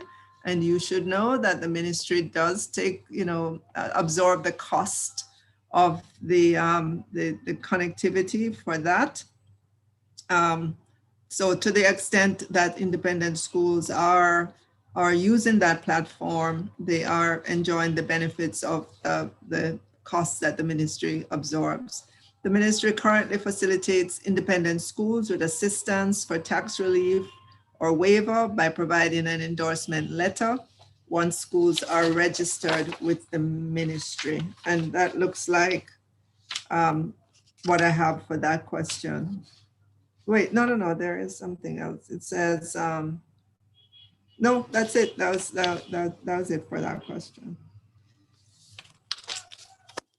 Okay, thank you. So in essence, the ministry provides some kind of a support. It may not be the support that the person who is asking is looking for, but there is some Right. support provided, but they're not allowed to do payments, and there's no subvention that is given.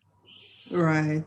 And I do know coming up as well, we are going to be distributing Microsoft license, keys or unique identifier to be able to download Microsoft suite of products that includes Word, Excel, Note, Teams, and others. And that was extended to us by Microsoft. And it's enough that we can extend it to private schools as well. We're going to start by ensuring that all our teachers have it, and then all our teaching institutions, and then work our way down that way. So we'd go next to high schools and work it down until it's exhausted. We have about 500,000 licenses. They're just setting up for the back end to be able to do the administration of it. So we will definitely include you in that distribution. Thank you very much. You can move on to the next question. Okay. What measures, this relates to impact of pandemic, what measures will be taken to assist students who, even with online learning in place, would have simply been unable to cope or grasp any content virtually since March 2020? I think this relates to an earlier question in which we talked about the interventions that we have, the mobile intervention in which we are going into communities to try to find those students who have not been engaged in any way, shape, or, well, we're not sure. We know that they're not online because they would have to come on with their unique identification. We don't know if they are catching any of the lessons that are broadcast on television or, on the radio or aired on the radio. And we don't know if they're sitting with their books at home. Well, we should know that because the teachers would be in contact with them to collect the work that they would have completed and to, give them new work for the next 2 weeks. So we would know if they're online or if they're using the learning kit, but not necessarily know if they're using any of the other modalities. And that's why we put together this intervention. It's a costly intervention, but it's something that we have to do so that we do not leave any of them behind. And so that we reduce or we arrest the learning gap, the widening of that's happening. So I think we also have support from our guidance counselors and social workers who provide psychosocial support upon request. And we're making, the vast array of resources that the ministry has available in that regards, because we know how difficult it is going to be to get the students back onto even to the level they were before the pandemic. The next question is, how much can the negative psychosocial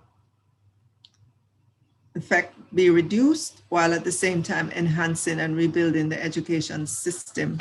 It is difficult to watch the social element for children being stripped away, restricted, or limited, which gravely affects academic performance. And again, to the extent possible, we have psychosocial training through the regions, which in this case includes private schools. And this can be accessed upon request as well. So as you can imagine, we have 1,000 schools spread across Jamaica in 1,000 different communities, chances are. So it requires boots on the ground, not just at the school level, but from other areas or tertiary students and so on. But it's an endeavor that we have undertaken. Just we're at the beginning of it. And depending on the report, we may have to even ramp up further. Should I carry on? Yes, go ahead. I think there is another question similar. Sure. Support for online schools. How soon will the PATH students of some high schools in the Western region receive their tablets province, given that we are now in the second term of the school year? We would have distributed some 36,000 tablets already out of the 40,000. It was just last week that we got the remaining amount, and those will be distributed. But this is, yeah. Oh, sorry, this relates to high school, sorry. So we would have last Friday, we would have, I went to the post office because they're the entity that is responsible for doing the actual logistics, meaning the delivery of the devices to a point, and then, principals collect them and so on. So we have on the island now 5,000 of 15,000, which we will begin distributing to PATH students in our high schools. So we haven't started that yet. It will get underway shortly. We are very lucky to have devices to be distributed given the global shortage that exists. Or the tablets that we distributed earlier on, and the tablets for students and the tablets for teachers, those procurements were in the system a while ago. So, there wasn't a particular issue with that, but we continue to work as there are other procurement efforts on the way to get into the queue. But we do have some 5,000 that we are going to be ready to roll out shortly. What consideration? But Minister is, sorry, Minister? In terms of the tablets program, will you be moving beyond the PATH students because there are other persons? So for example, parents with multiple children in school who also have challenges. So they may be earning more than the PATH student parent, but they have many more mouths to feed as well. Is there any plan to go beyond the PATH student? Yes, there are two initiatives underway right now.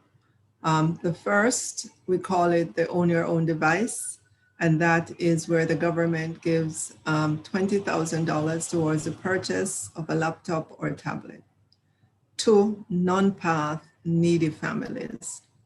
There's a registration process that has been going on since December. Already some 17,000, almost 18,000 persons would have signed up. You know, there's criteria in terms of income criteria and so on, and your child has to be in a school, and all of that is checked in the background. But we're looking at about 18,000 families that will be able to at least buy a tablet with the 20,000. They may have to add a little bit on top of that. Our goal is 36,000 non-PATH needy families. And probably the reason we're not there yet is that some who tried to register were having problems with their TRN, their birth date, and their name matching.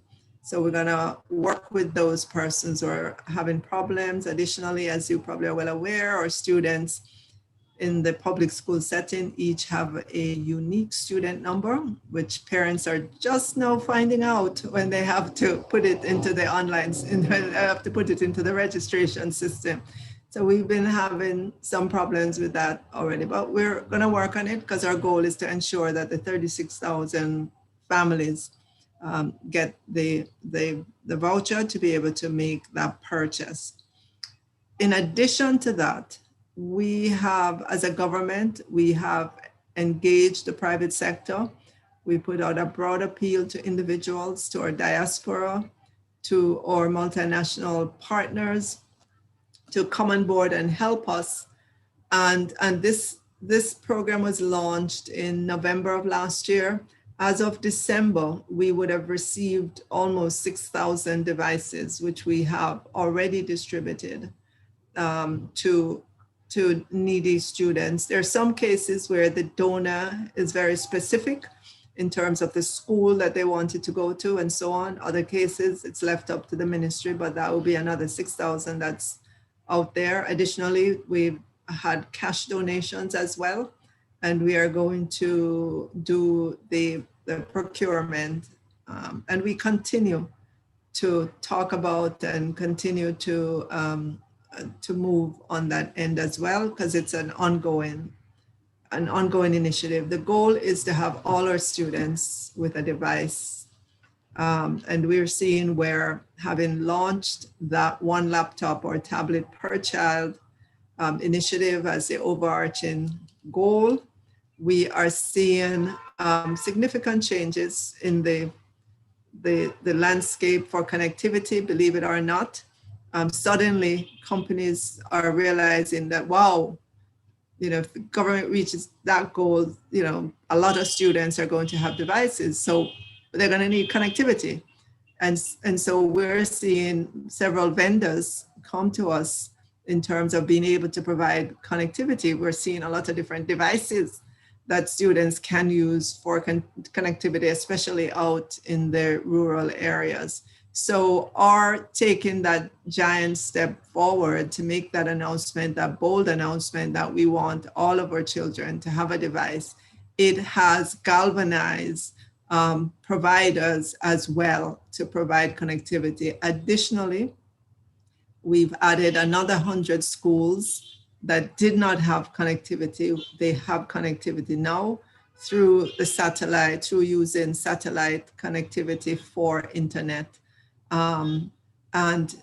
In short order as well, I think you will see more of these dishes around because the cost of getting internet service via satellite is probably going to be within reach of most people. But I know it's in the schools, it's in 100 schools right now, which significantly reduces the number of schools without internet connectivity. We still have another 135 or so to go. And it's important, you might say, well, you're in the online world, why are you putting it in schools? But the school is a workplace for teachers.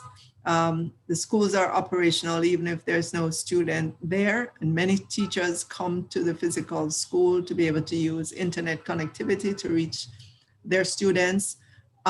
It's going to be helpful as well because for those schools that, because of their enrollment, they can't bring all of their children into face-to-face at the same time, you can see how we can help them at school to help the students who are at home to still access the classroom, to still kind of beam into the classroom and get the lessons, so that one teacher would be teaching the students who are in the classroom in front of him or her, but also able to reach those who are online. And then, you do your rotation and so on. So we're trying a lot of different things. We have to. As the pandemic continues, we have no idea how long we'll be in this state. I do have hope that we will exit out of it at some point in time. But at the same time, what this has done, it has caused greater acceptance of technology in education. And so it's my fervent belief that technology will remain an important and permanent part of the teaching and learning experience, because as you well know, it opens up a world of possibilities for students, especially those in rural Jamaica, or even many of our inner city communities who never ever before now thought that they could have a device in their hands. We know that this opens up the whole question around cybersecurity and websites that children may visit.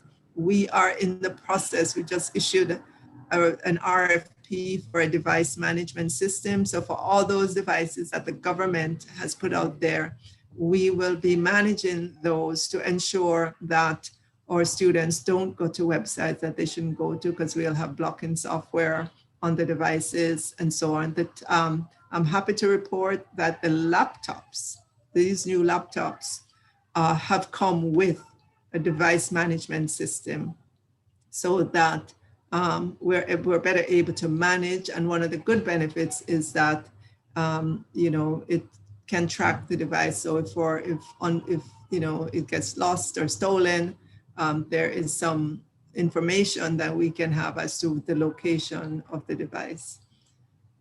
All right. Thank you so very much, Minister. You've been sharing a lot of information. We want to acknowledge that we have some media persons also online, and in particular, Mr. Corey Robinson wants to ask a question, but you can tell me when it is that you're willing to take that question, Minister. Okay. All right. I can take it now, but in the future, if you could just give me the heads up that we heads up before. Okay, but you can go to, let me ask him to post his question so that you can, or to send his question in so that you can prepare yourself while you go to the next question on your list. Okay. Yeah, but it's just one quick question, no, Minister. Sure. It's just you mentioned that some children who are just having issues. I just wanted to find out from you what was how many students you find that are not logged on the system since January. Corey, I don't have a specific number. We're just going out now into communities to find these students. So maybe give us another. Well, this is the first week of the intervention. It was launched on the 18th. So give us another week to be able to give you a better sense of how things are progressing and how many students we're reaching. All right, no problem. Cool, Mr. Minister. Thanks.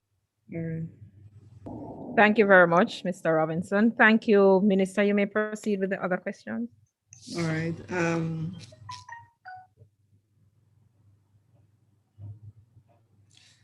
What consideration is being given to providing support to teachers who are presently undergoing intense pressure as they deliver online classes and sometimes face-to-face combined? And I want to say that some psychosocial support is available for those teachers if they're having pressures. I just described a situation that we are actually piloting in a high school where if you have one teacher teaching a class and half of the class is in face-to-face and half online, that they both will be able to hear and see the teacher and interact with the teacher at the same time. So synchronous teaching and learning. And we've set something up in a school to see how it works. And if it works well, then that is something that we would consider to proliferate around our schools. Okay, good. It's the end of the questions. I think we had a question which related to disabled and special needs children. Do we have anything in particular in place for our disabled special needs? All right. Or able? If you're asked, I can only answer that from the perspective of the public school. I know that we understand that the online learning may not be the best option for many of our students with special needs. And so we have looked to see where it could be provided, devices could be provided, and we have partnered with one or two of our multinational partners who have come on board, maybe more than two, to provide specialized equipment for some of our students with special needs. So for example, for children who are deaf, our device would have the signing on. For students who are visually impaired, then you would have the reading software on the device. And I know that we've distributed a significant number of devices. I don't have that particular number off the top of my head, but we have a special focus as well through UNICEF. I know Digicel has come on board with some special devices, especially for children with special needs, and so on. And I know the ministry itself produces Braille, or textbooks in Braille for students that are visually impaired as well. So you have the Braille and you have special devices. Okay, all right. I just got something with regards to students with special needs.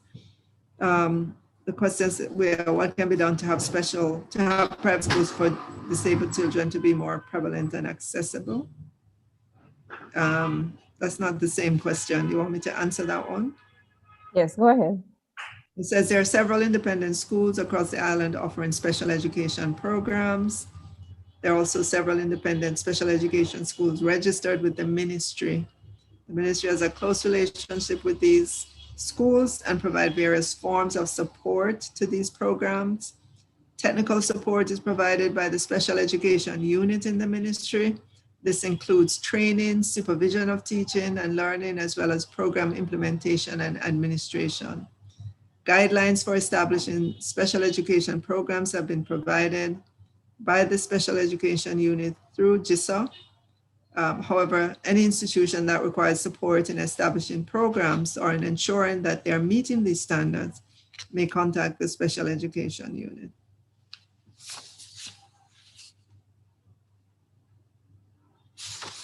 So very much, Minister. We're checking to see if there are any persons from YouTube that may be having a burning question. You have answered quite a bit. I think though, if you are able to repeat the information regarding the PEP and the CSEC exams in terms of the option 4 for the CSEC exams and the PEP exams, if you know the actual dates for these exams. All right, so I got some new some additional information with regards to the PEP. This is a schools bulletin that we sent out to all our administrators.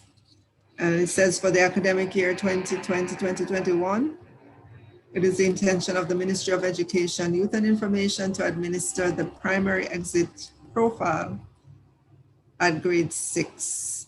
The student profiles will comprise grade 4 PEP done in 2019 and the grade 6 components to be done in 2021. We will advise on the weighting to be applied after we've completed or look at our study and the consulting that we have to do with the psychometrician on the students' actual data. So the first component to be tested at grade 6 is the ability test, which will be administered on Tuesday, February 23rd, 2021. And as you well know, it will measure the student's ability to reason with words and quantities. And this test will consist of 40 single select multiple choice items that the students will complete the test in test booklets to be provided, and it's an hour-and-a-half test. The other parts, the performance task, the language arts performance task, and the mathematics performance task, those will be later down in the year towards May, thereabout. So May 25th, 2021 would be the language arts and science. Let me see if I see another date here.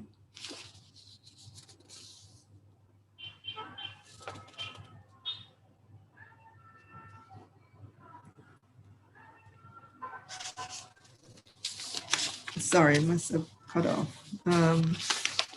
Let me see if I can get the other date for you. I think it's the following day. So it's Tuesday, May 25, 2021, Language, Arts and Science.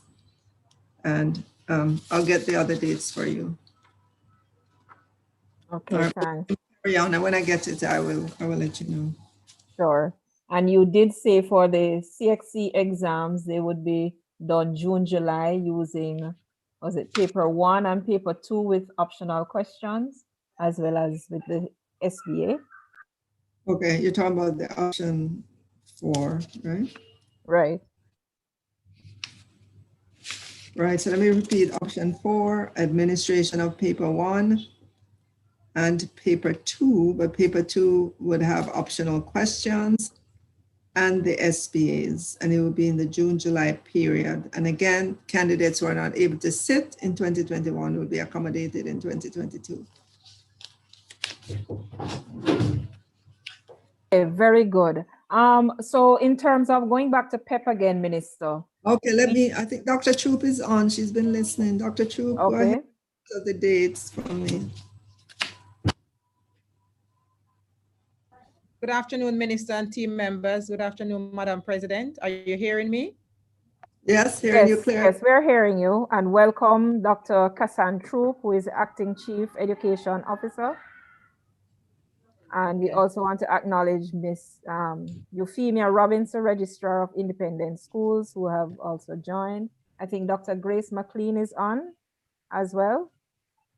Welcome to the JISA Parents and Guardians General Meeting. Go ahead, Dr. True.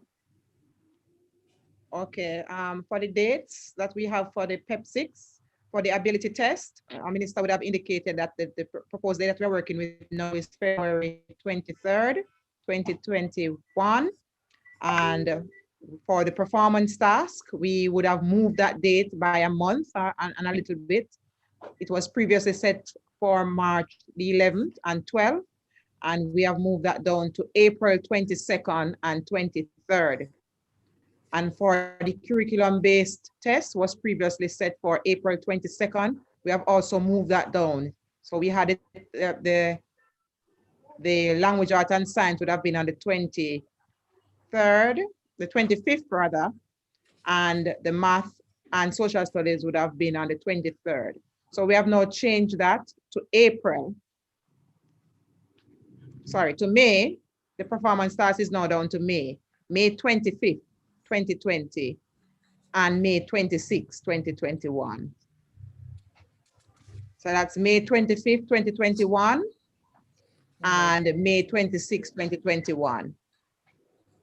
So we shifted that by a month to give the children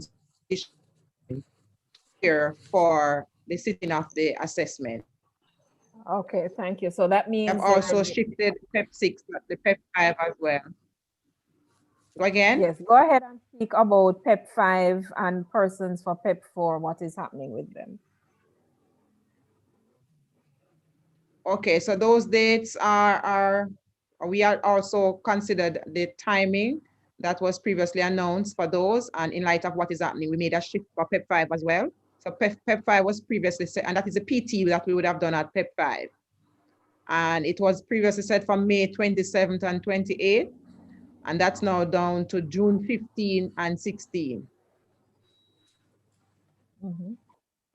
And we push it as we previously had the PEP 4 for June 24th and 25th, and we have now shifted that to June 29th and 30th.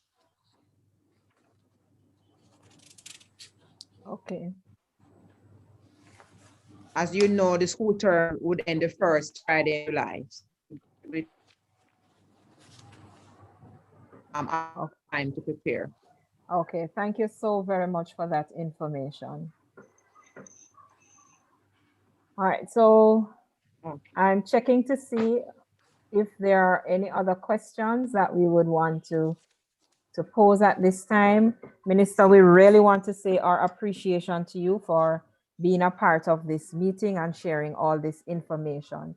Sure, you're welcome. For persons joining, earlier we were talking about for private schools and having access to laptops and tablets, and Ms. Donna Lowe had been sharing the plans that JISA is having to, launch an initiative that will also seek to provide these necessary instruments for persons in the private sector as well.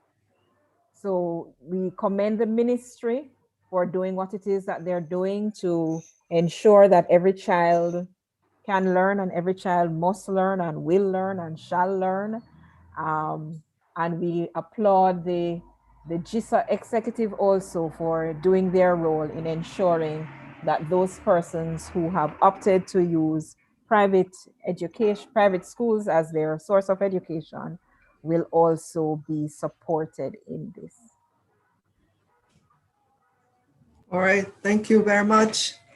Have a good rest of the day, and I wish you well in all your endeavors. Thank you, Minister. All right, wonderful. Thank you. Dr. Wilson, would you want to make any comments at this time? I just want to personally and on behalf of the Jamaica Independence Schools Association and the Parents Association say thanks to the minister and the other officials from the Ministry of Education who have taken time out of their busy schedule to be with us and to really try to respond to the questions that parents have this afternoon. Dr. Grace McLean is here, Acting Permanent Secretary. Dr. Cassan Troop, you just heard from. Information has been valuable. And we have our own registrar who has direct responsibility for seeing to the regulation and monitoring of private schools, Dr. Euphema Burke Robinson. Really appreciate them joining us this afternoon. It has added to the richness of our interactions here. God bless you all. You're welcome. Welcome. God bless You're you. welcome, Thank you. Dr. Faith. Thank you. All right, so to give the official vote of thanks, we want to welcome Stephanie Murdoch from St. Hugh Prep to posit the official vote of thanks. All right, thank you so much. First, good afternoon. Good afternoon to the minister, Good afternoon. Dr. Honorable Favour Williams, Also would like to make special mention of Doctors Grace McLean, Cassan Troop, and Euphema Burke-Robinson from the ministry. Special acknowledgement to the president, Dr. Wilson, and her superb executive of JISA, all parents, principals, guardians, and other distinguished guests. It really is a pleasure to be here this afternoon representing the principal and the PTA executive of St. Hugh's Prep School. Initially, when I was asked to just make a few comments at the vote of thanks, I was hesitant because of competing priorities. But, Minister, I really would like to tell you that you have made it worth my time to join this afternoon. Unfortunately, I was not able to see all the sessions, but the delivery and the fact that you were able to focus on the role of the government and by extension the ministry in really giving us the parameters and the guidelines in what is indeed an unprecedented time. There's really no right or wrong way in terms of how we address how best to educate our youth. What we do know is that it must be done, and it must be done as a partnership, as collaboration, and with the ministry, of course, guiding. I think the key takeaway for me was, outside of the clarity that you would have provided on CXC and PEP for 2021, is the fact that we need to be agile. We need to think outside of the box. We need to collaborate and work together going forward. This is a time that requires innovation and just be nimble in terms of how we execute going forward. You did mention that it is, your hope that this too will come to an end, that this too will pass. It is my fervent hope. But of course, we must prepare and we must execute in the interim, because we don't know when we will see a light coming from this pandemic. I know it is a very busy time for yourself as well as your chief administrators at the ministry, and for you to take the time and spend with us and be so candid in your responses. It's a number of questions that were posed to you and you took them all on. It shows that you are committed. You're committed to the parents and you're committed to the children. Thank you very much on behalf of all the persons that are here. And, I'm sure that our paths will cross again as a proud mommy and a mommy that has a vested interest in ensuring that her child is educated and educated at the highest level during this pandemic. Have a good evening. Thank you so much. Thank you. Thank you so very much, Stephanie Murdoch, for moving that vote of thanks. And thank you again, Minister. Thank you so much. There's a question in the chat which talks about daughter Carrie is asking her daughter left primary, being on PATH program. Information was sent to the high school, but she's not receiving any lunch benefits from the program, and she's now in grade 9. Don't know if any of the persons on would like to respond to that question.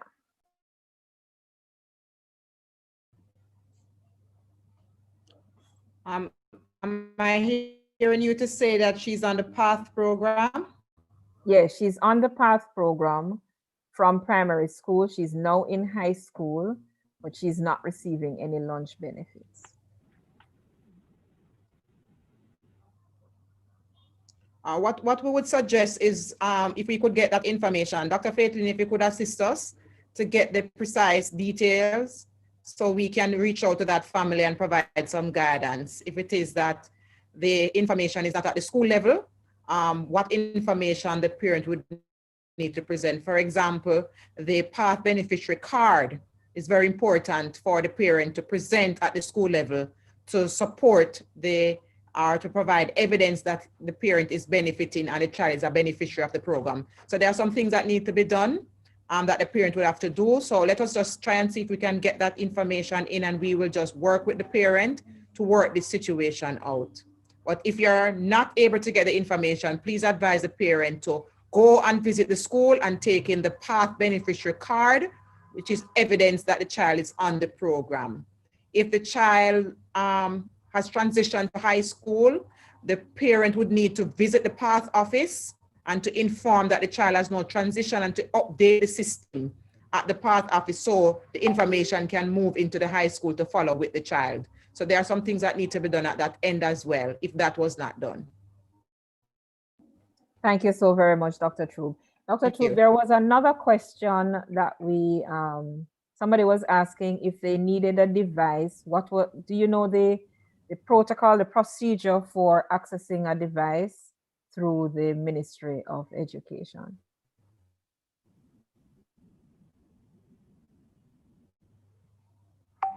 And I guess that would be in relation whether path persons on path, or the other program that would be assisting with the 20,000.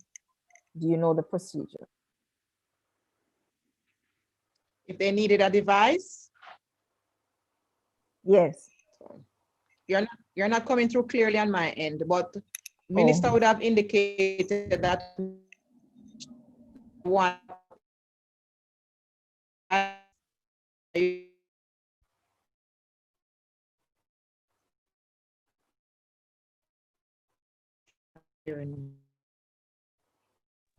think CEO is having some difficulty with her internet, unfortunately. So may I just say that I would suggest that you advise the parent to go to, if it is possible, the educatejamaica.org website for the ministry, where all the details in terms of the own your own device can be accessed. What I will also do, I'll ask the office to send the procedures to Mr. Boynes, and he can circulate it through the network, so that is provided. So those procedures can be provided for the own your own device initiative. The other initiatives really are, for example, students who receive tablets from PATH. Those go directly to the schools, and the PATH students are the ones that do benefit. And the other initiative that our minister spoke about is the one laptop per child initiative, which really comes in through the National Education Trust and are distributed to students who are directly stated our schools, or the ministry decides on those persons who should receive accordingly. Thank you very much, Dr. McLean.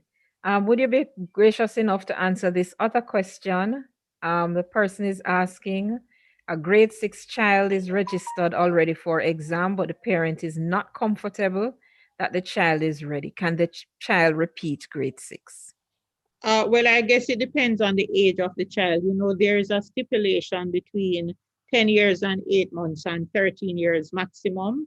And so I think that child can be advised through the principal contacting the student assessment unit just to check to see the verification in terms of the child. So we are aware that many of our students may not feel ready, but we are confident that the ability test, which is not a curriculum-based test, will be a very good measure for us to determine the areas that we now need to have them prepared over the next the 2 months after the ability test, to see how best we can get them up to a particular level.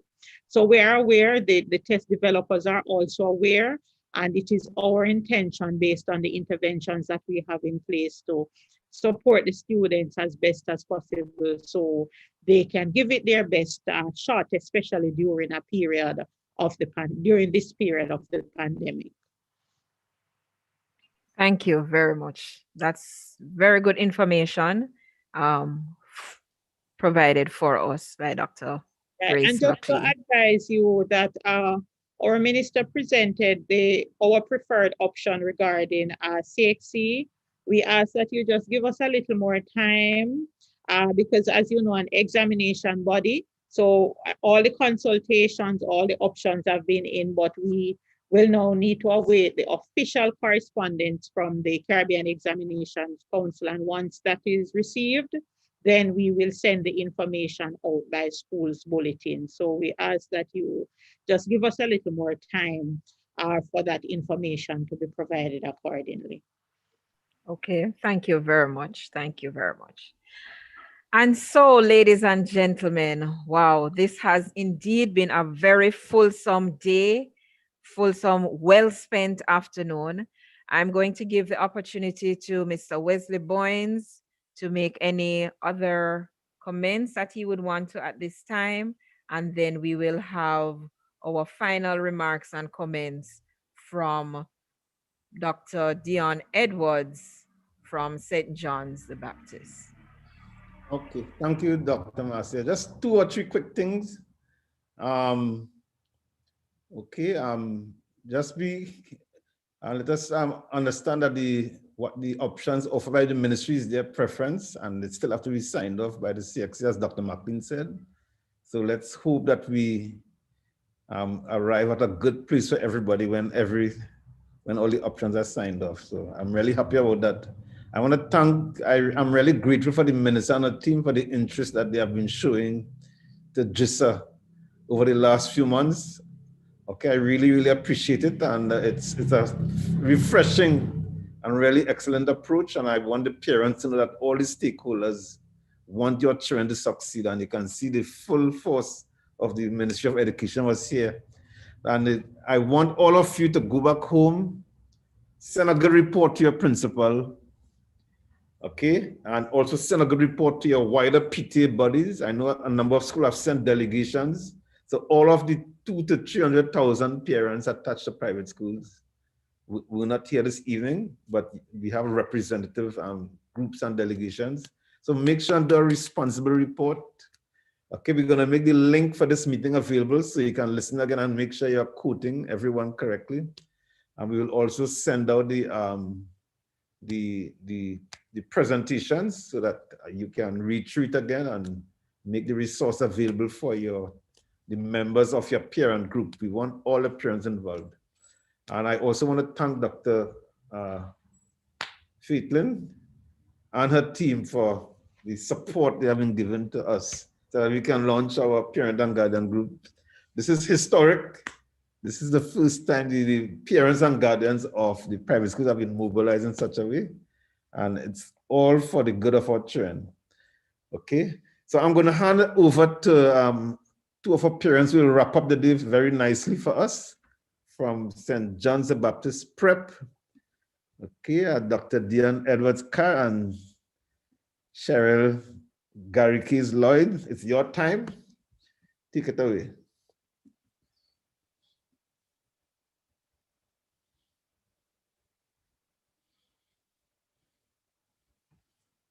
Please unmute your mic if you're speaking. Indeed. Hello, good afternoon. Good afternoon. Hearing you loud and clear. Go ahead. Okay.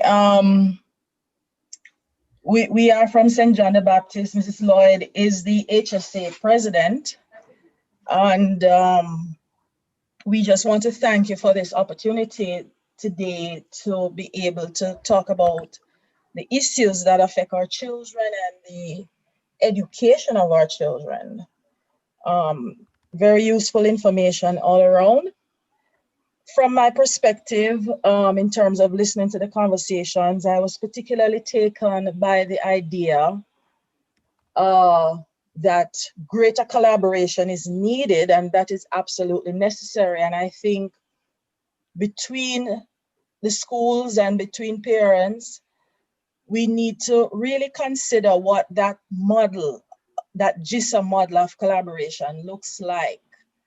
How do schools, stronger schools, collaborate with weaker schools?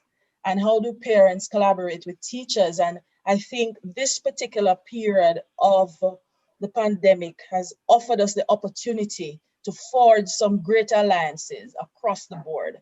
So I think we have to, this is a new equilibrium. We, as one person said earlier, we cannot go back to the way we were.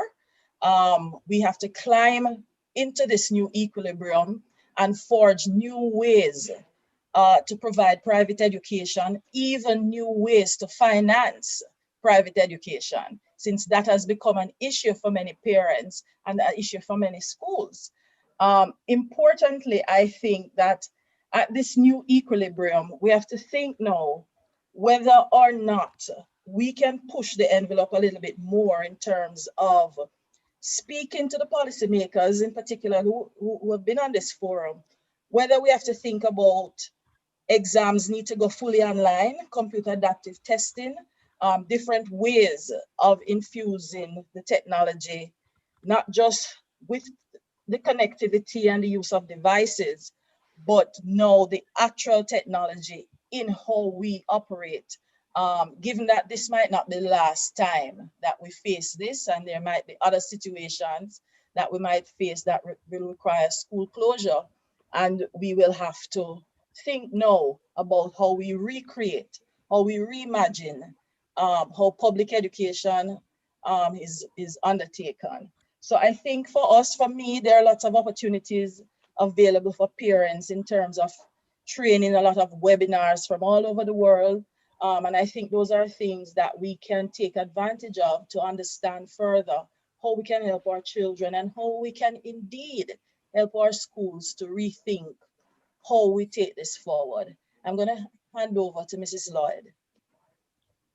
Thank you very much, Dion. Thank you so much. I was trying to just make a few notes as we went along. So let me just start by saying all protocols are observed. I do want to especially thank Minister Williams and her entire team for turning up to provide us with great information, and to Dr. Wilson and her exec and the other members of JISA. I especially want to thank Reverend Boyens as well, because I did hear Dr. Wilson mention earlier that it was his dream to have the JISA parents and guardians group put together. And so I'm certain he's especially pleased today for this inaugural event. A special welcome to and thank you to all our teachers who are here, all our parents and guardians, and everybody who has gone ahead and represented really well, whether by introducing, giving the thanks, hosting a session, or presenting in the session.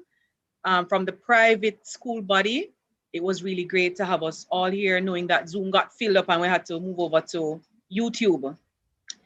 We started with a wonderful devotion and a welcome, and I think Dr. Wilson reinforced what came from the devotion about working together, that we can do it together, not just one, because one can be defeated, but where two or three are gathered, we are so much stronger. And so the devotion was really great. And Miss Irving, maybe because her name is Sherry like me, maybe I'm a little biased, yes, but trust me, I had goosebumps from her singing. So we thank her so much. And then Dr. Wilson talked about our partnership. And I heard you, Dr. Wilson. It's wonderful to see you again, but let me tell you something. I think when you demonstrated the egg and the salt, that you just summarized everything that you were trying to tell us about working together, small things coming together to create a really powerful, bigger image. I do believe that we are a powerful partnership. And then Mrs. Lowe came, and we want to thank her for her support from the private sector for the schools. There was one person who highlighted that when you say private schools, people do assume that we're rich and there's money falling off the trees around the back, and it's not really true. We do need help as well. We've had a lot of parents, as I think it was Mr. Brown who said, we sacrifice to send our children out, and that it's not that we're picking the money around the back. So certainly in a pandemic, it has really affected our population and the ability of our parents to have the children sent out. That, however, has not stopped the parents from being supportive. So we want to thank her and ask her to lead the drive to have more private sector partners come on board. And so that way we will be able to say that some of these partnerships do stand and are important to all of us across the board. I was listening to Reverend Boyens talking about 200 or 300,000 of us as parents, and I'm like, that's a lot. We need to make our voices heard. We need to be loud and proud. And then in the entertainment section, it was really great. But the one thing I got, I'm telling you, when he said, knock yourself and said, I am a nation builder. We're nation builders. Let's not forget it. Let's not get marginalized or discriminated against and say it's because it's prep school. Let's remove that and let's step up and show that we are bright and shining stars. And then Reverend Boyens, I want to tell you, thank you so much. You said it was just a few small tips, but really and truly, they were very thought-provoking and very welcome, because our children learn from example. And when you talked about your playing story, I was like, and that's very important, because I'm sure they were looking to see what you were doing. And it's important to demonstrate, not just talk about what we want our children to understand. And then when you talked about the picture that little girl drew, you reinforce what's my love, that we cannot overemphasize positive mental health. It's important that we are ensuring our children are managing and we're guiding them correctly, especially in this pandemic. I want to really thank Minister Williams and Dr. Troop. And if I may take 2 seconds of informality to say hi, Miss. That's Dr. McLean. She was my teacher in high school. Thank you for being here, and you gave a lot of information. We thank you for our fruitful, productive collaboration that's happening with the JISA. And now, hopefully with the JISA Parents and Guardians group, you really answered the questions clearly, and I'd say without hiding anything as best as you could. I'm sure in a pandemic, it has been a very distressing time. And I think we as private parents and schools felt a little bit left out of all the limelight from the government schools, but I really appreciate that you are here today to emphasize that we are not really forgotten. Maybe it's just that you overworked. I don't know if you and I can talk off the air. Maybe if I can find the time, I could help you, right? Just a small stipend. And then we just want to close and say there's obvious that there's collaboration between the Ministry of Education, Youth and Information and JISA. Through this group, what we want to do is ask that to us as stakeholders, that it's clearly communicated what is expected of us. We don't want this to be a starting point today and then it ends after we've had a wonderful afternoon together. We want to ask for the information to be shared and to send out to everywhere. We want to ask, I personally want to ask for JISA to be a little bit more visible to us in the schools, because I know that there's a chain that information gets sent through, but it would be really great to see JISA out at some of the PTA general meetings and some of those other things, and maybe some social media pages and some information being shared on a couple of sessions here or there for parents from private schools to be able to participate in. I will agree with Dr. Edwards-Curran said, it's time to recreate, to reinvigorate, and to re-envision, because I'm agreeing with Reverend Boynes that our normal will not be what it was before. It's going to be a new normal. And so while we pray, because he did say there are 3 P's, pray, pray, and pray. While we pray, we will work, because we can't pray without action. And so on behalf of my children and St. John the Baptist Kinder Preparatory School, I just want to close by giving us a gentle reminder that the heights by great men reached and kept were not attained by sudden flight, but they, while their companions slept, were toiling upwards through the night. It's our opportunity from the challenge to recreate and make something great and to show that we are loud and proud. Thank you so much.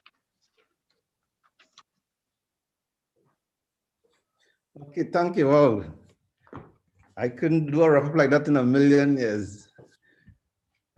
That was really, really excellent. Thank you, ladies. You all represented St. John's the Baptist very well. I feel like taking my children to school there, but they're too old for that now.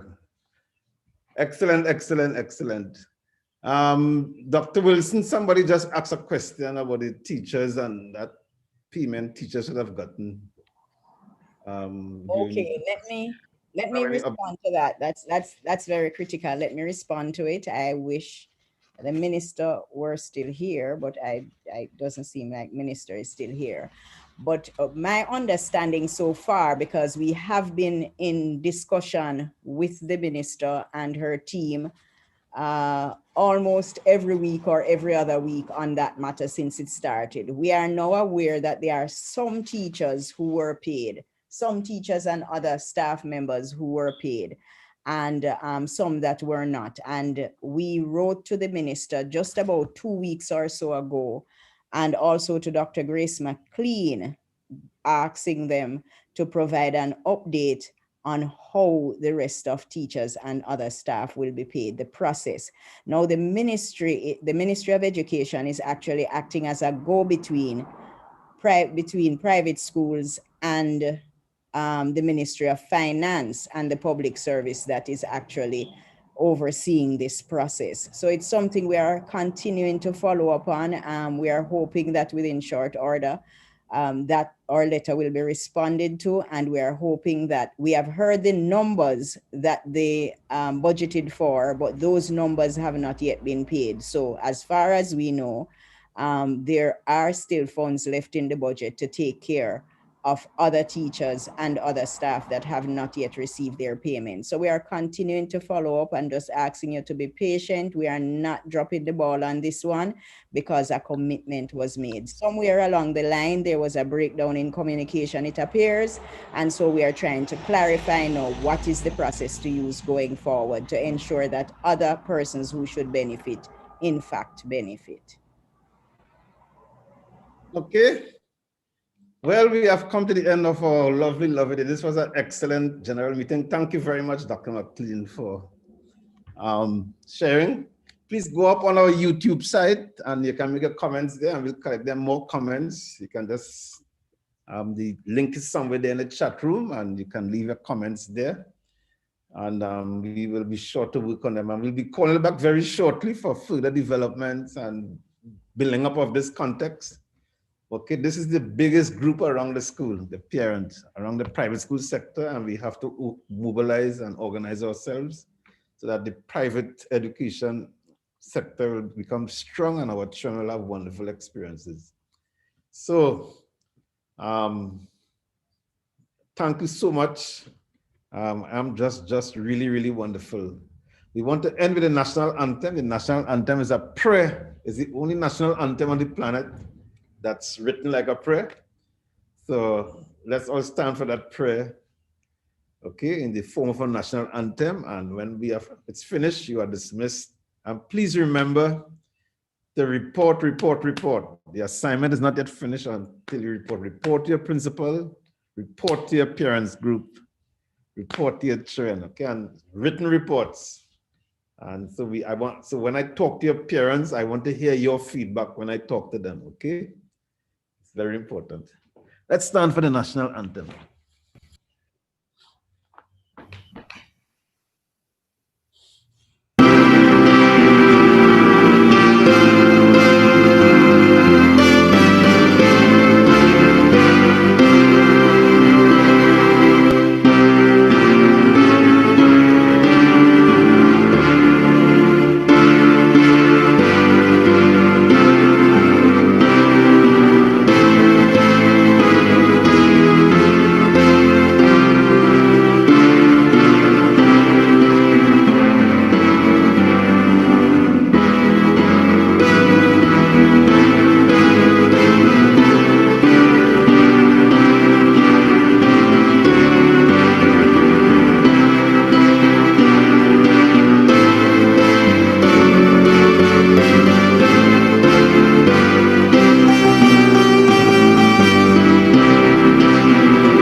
God bless you all. You're dismissed.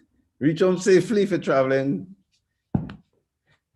And go get some exercise if you're sitting all day long. Go for a walk. Bye. No such luck. Another function to attend.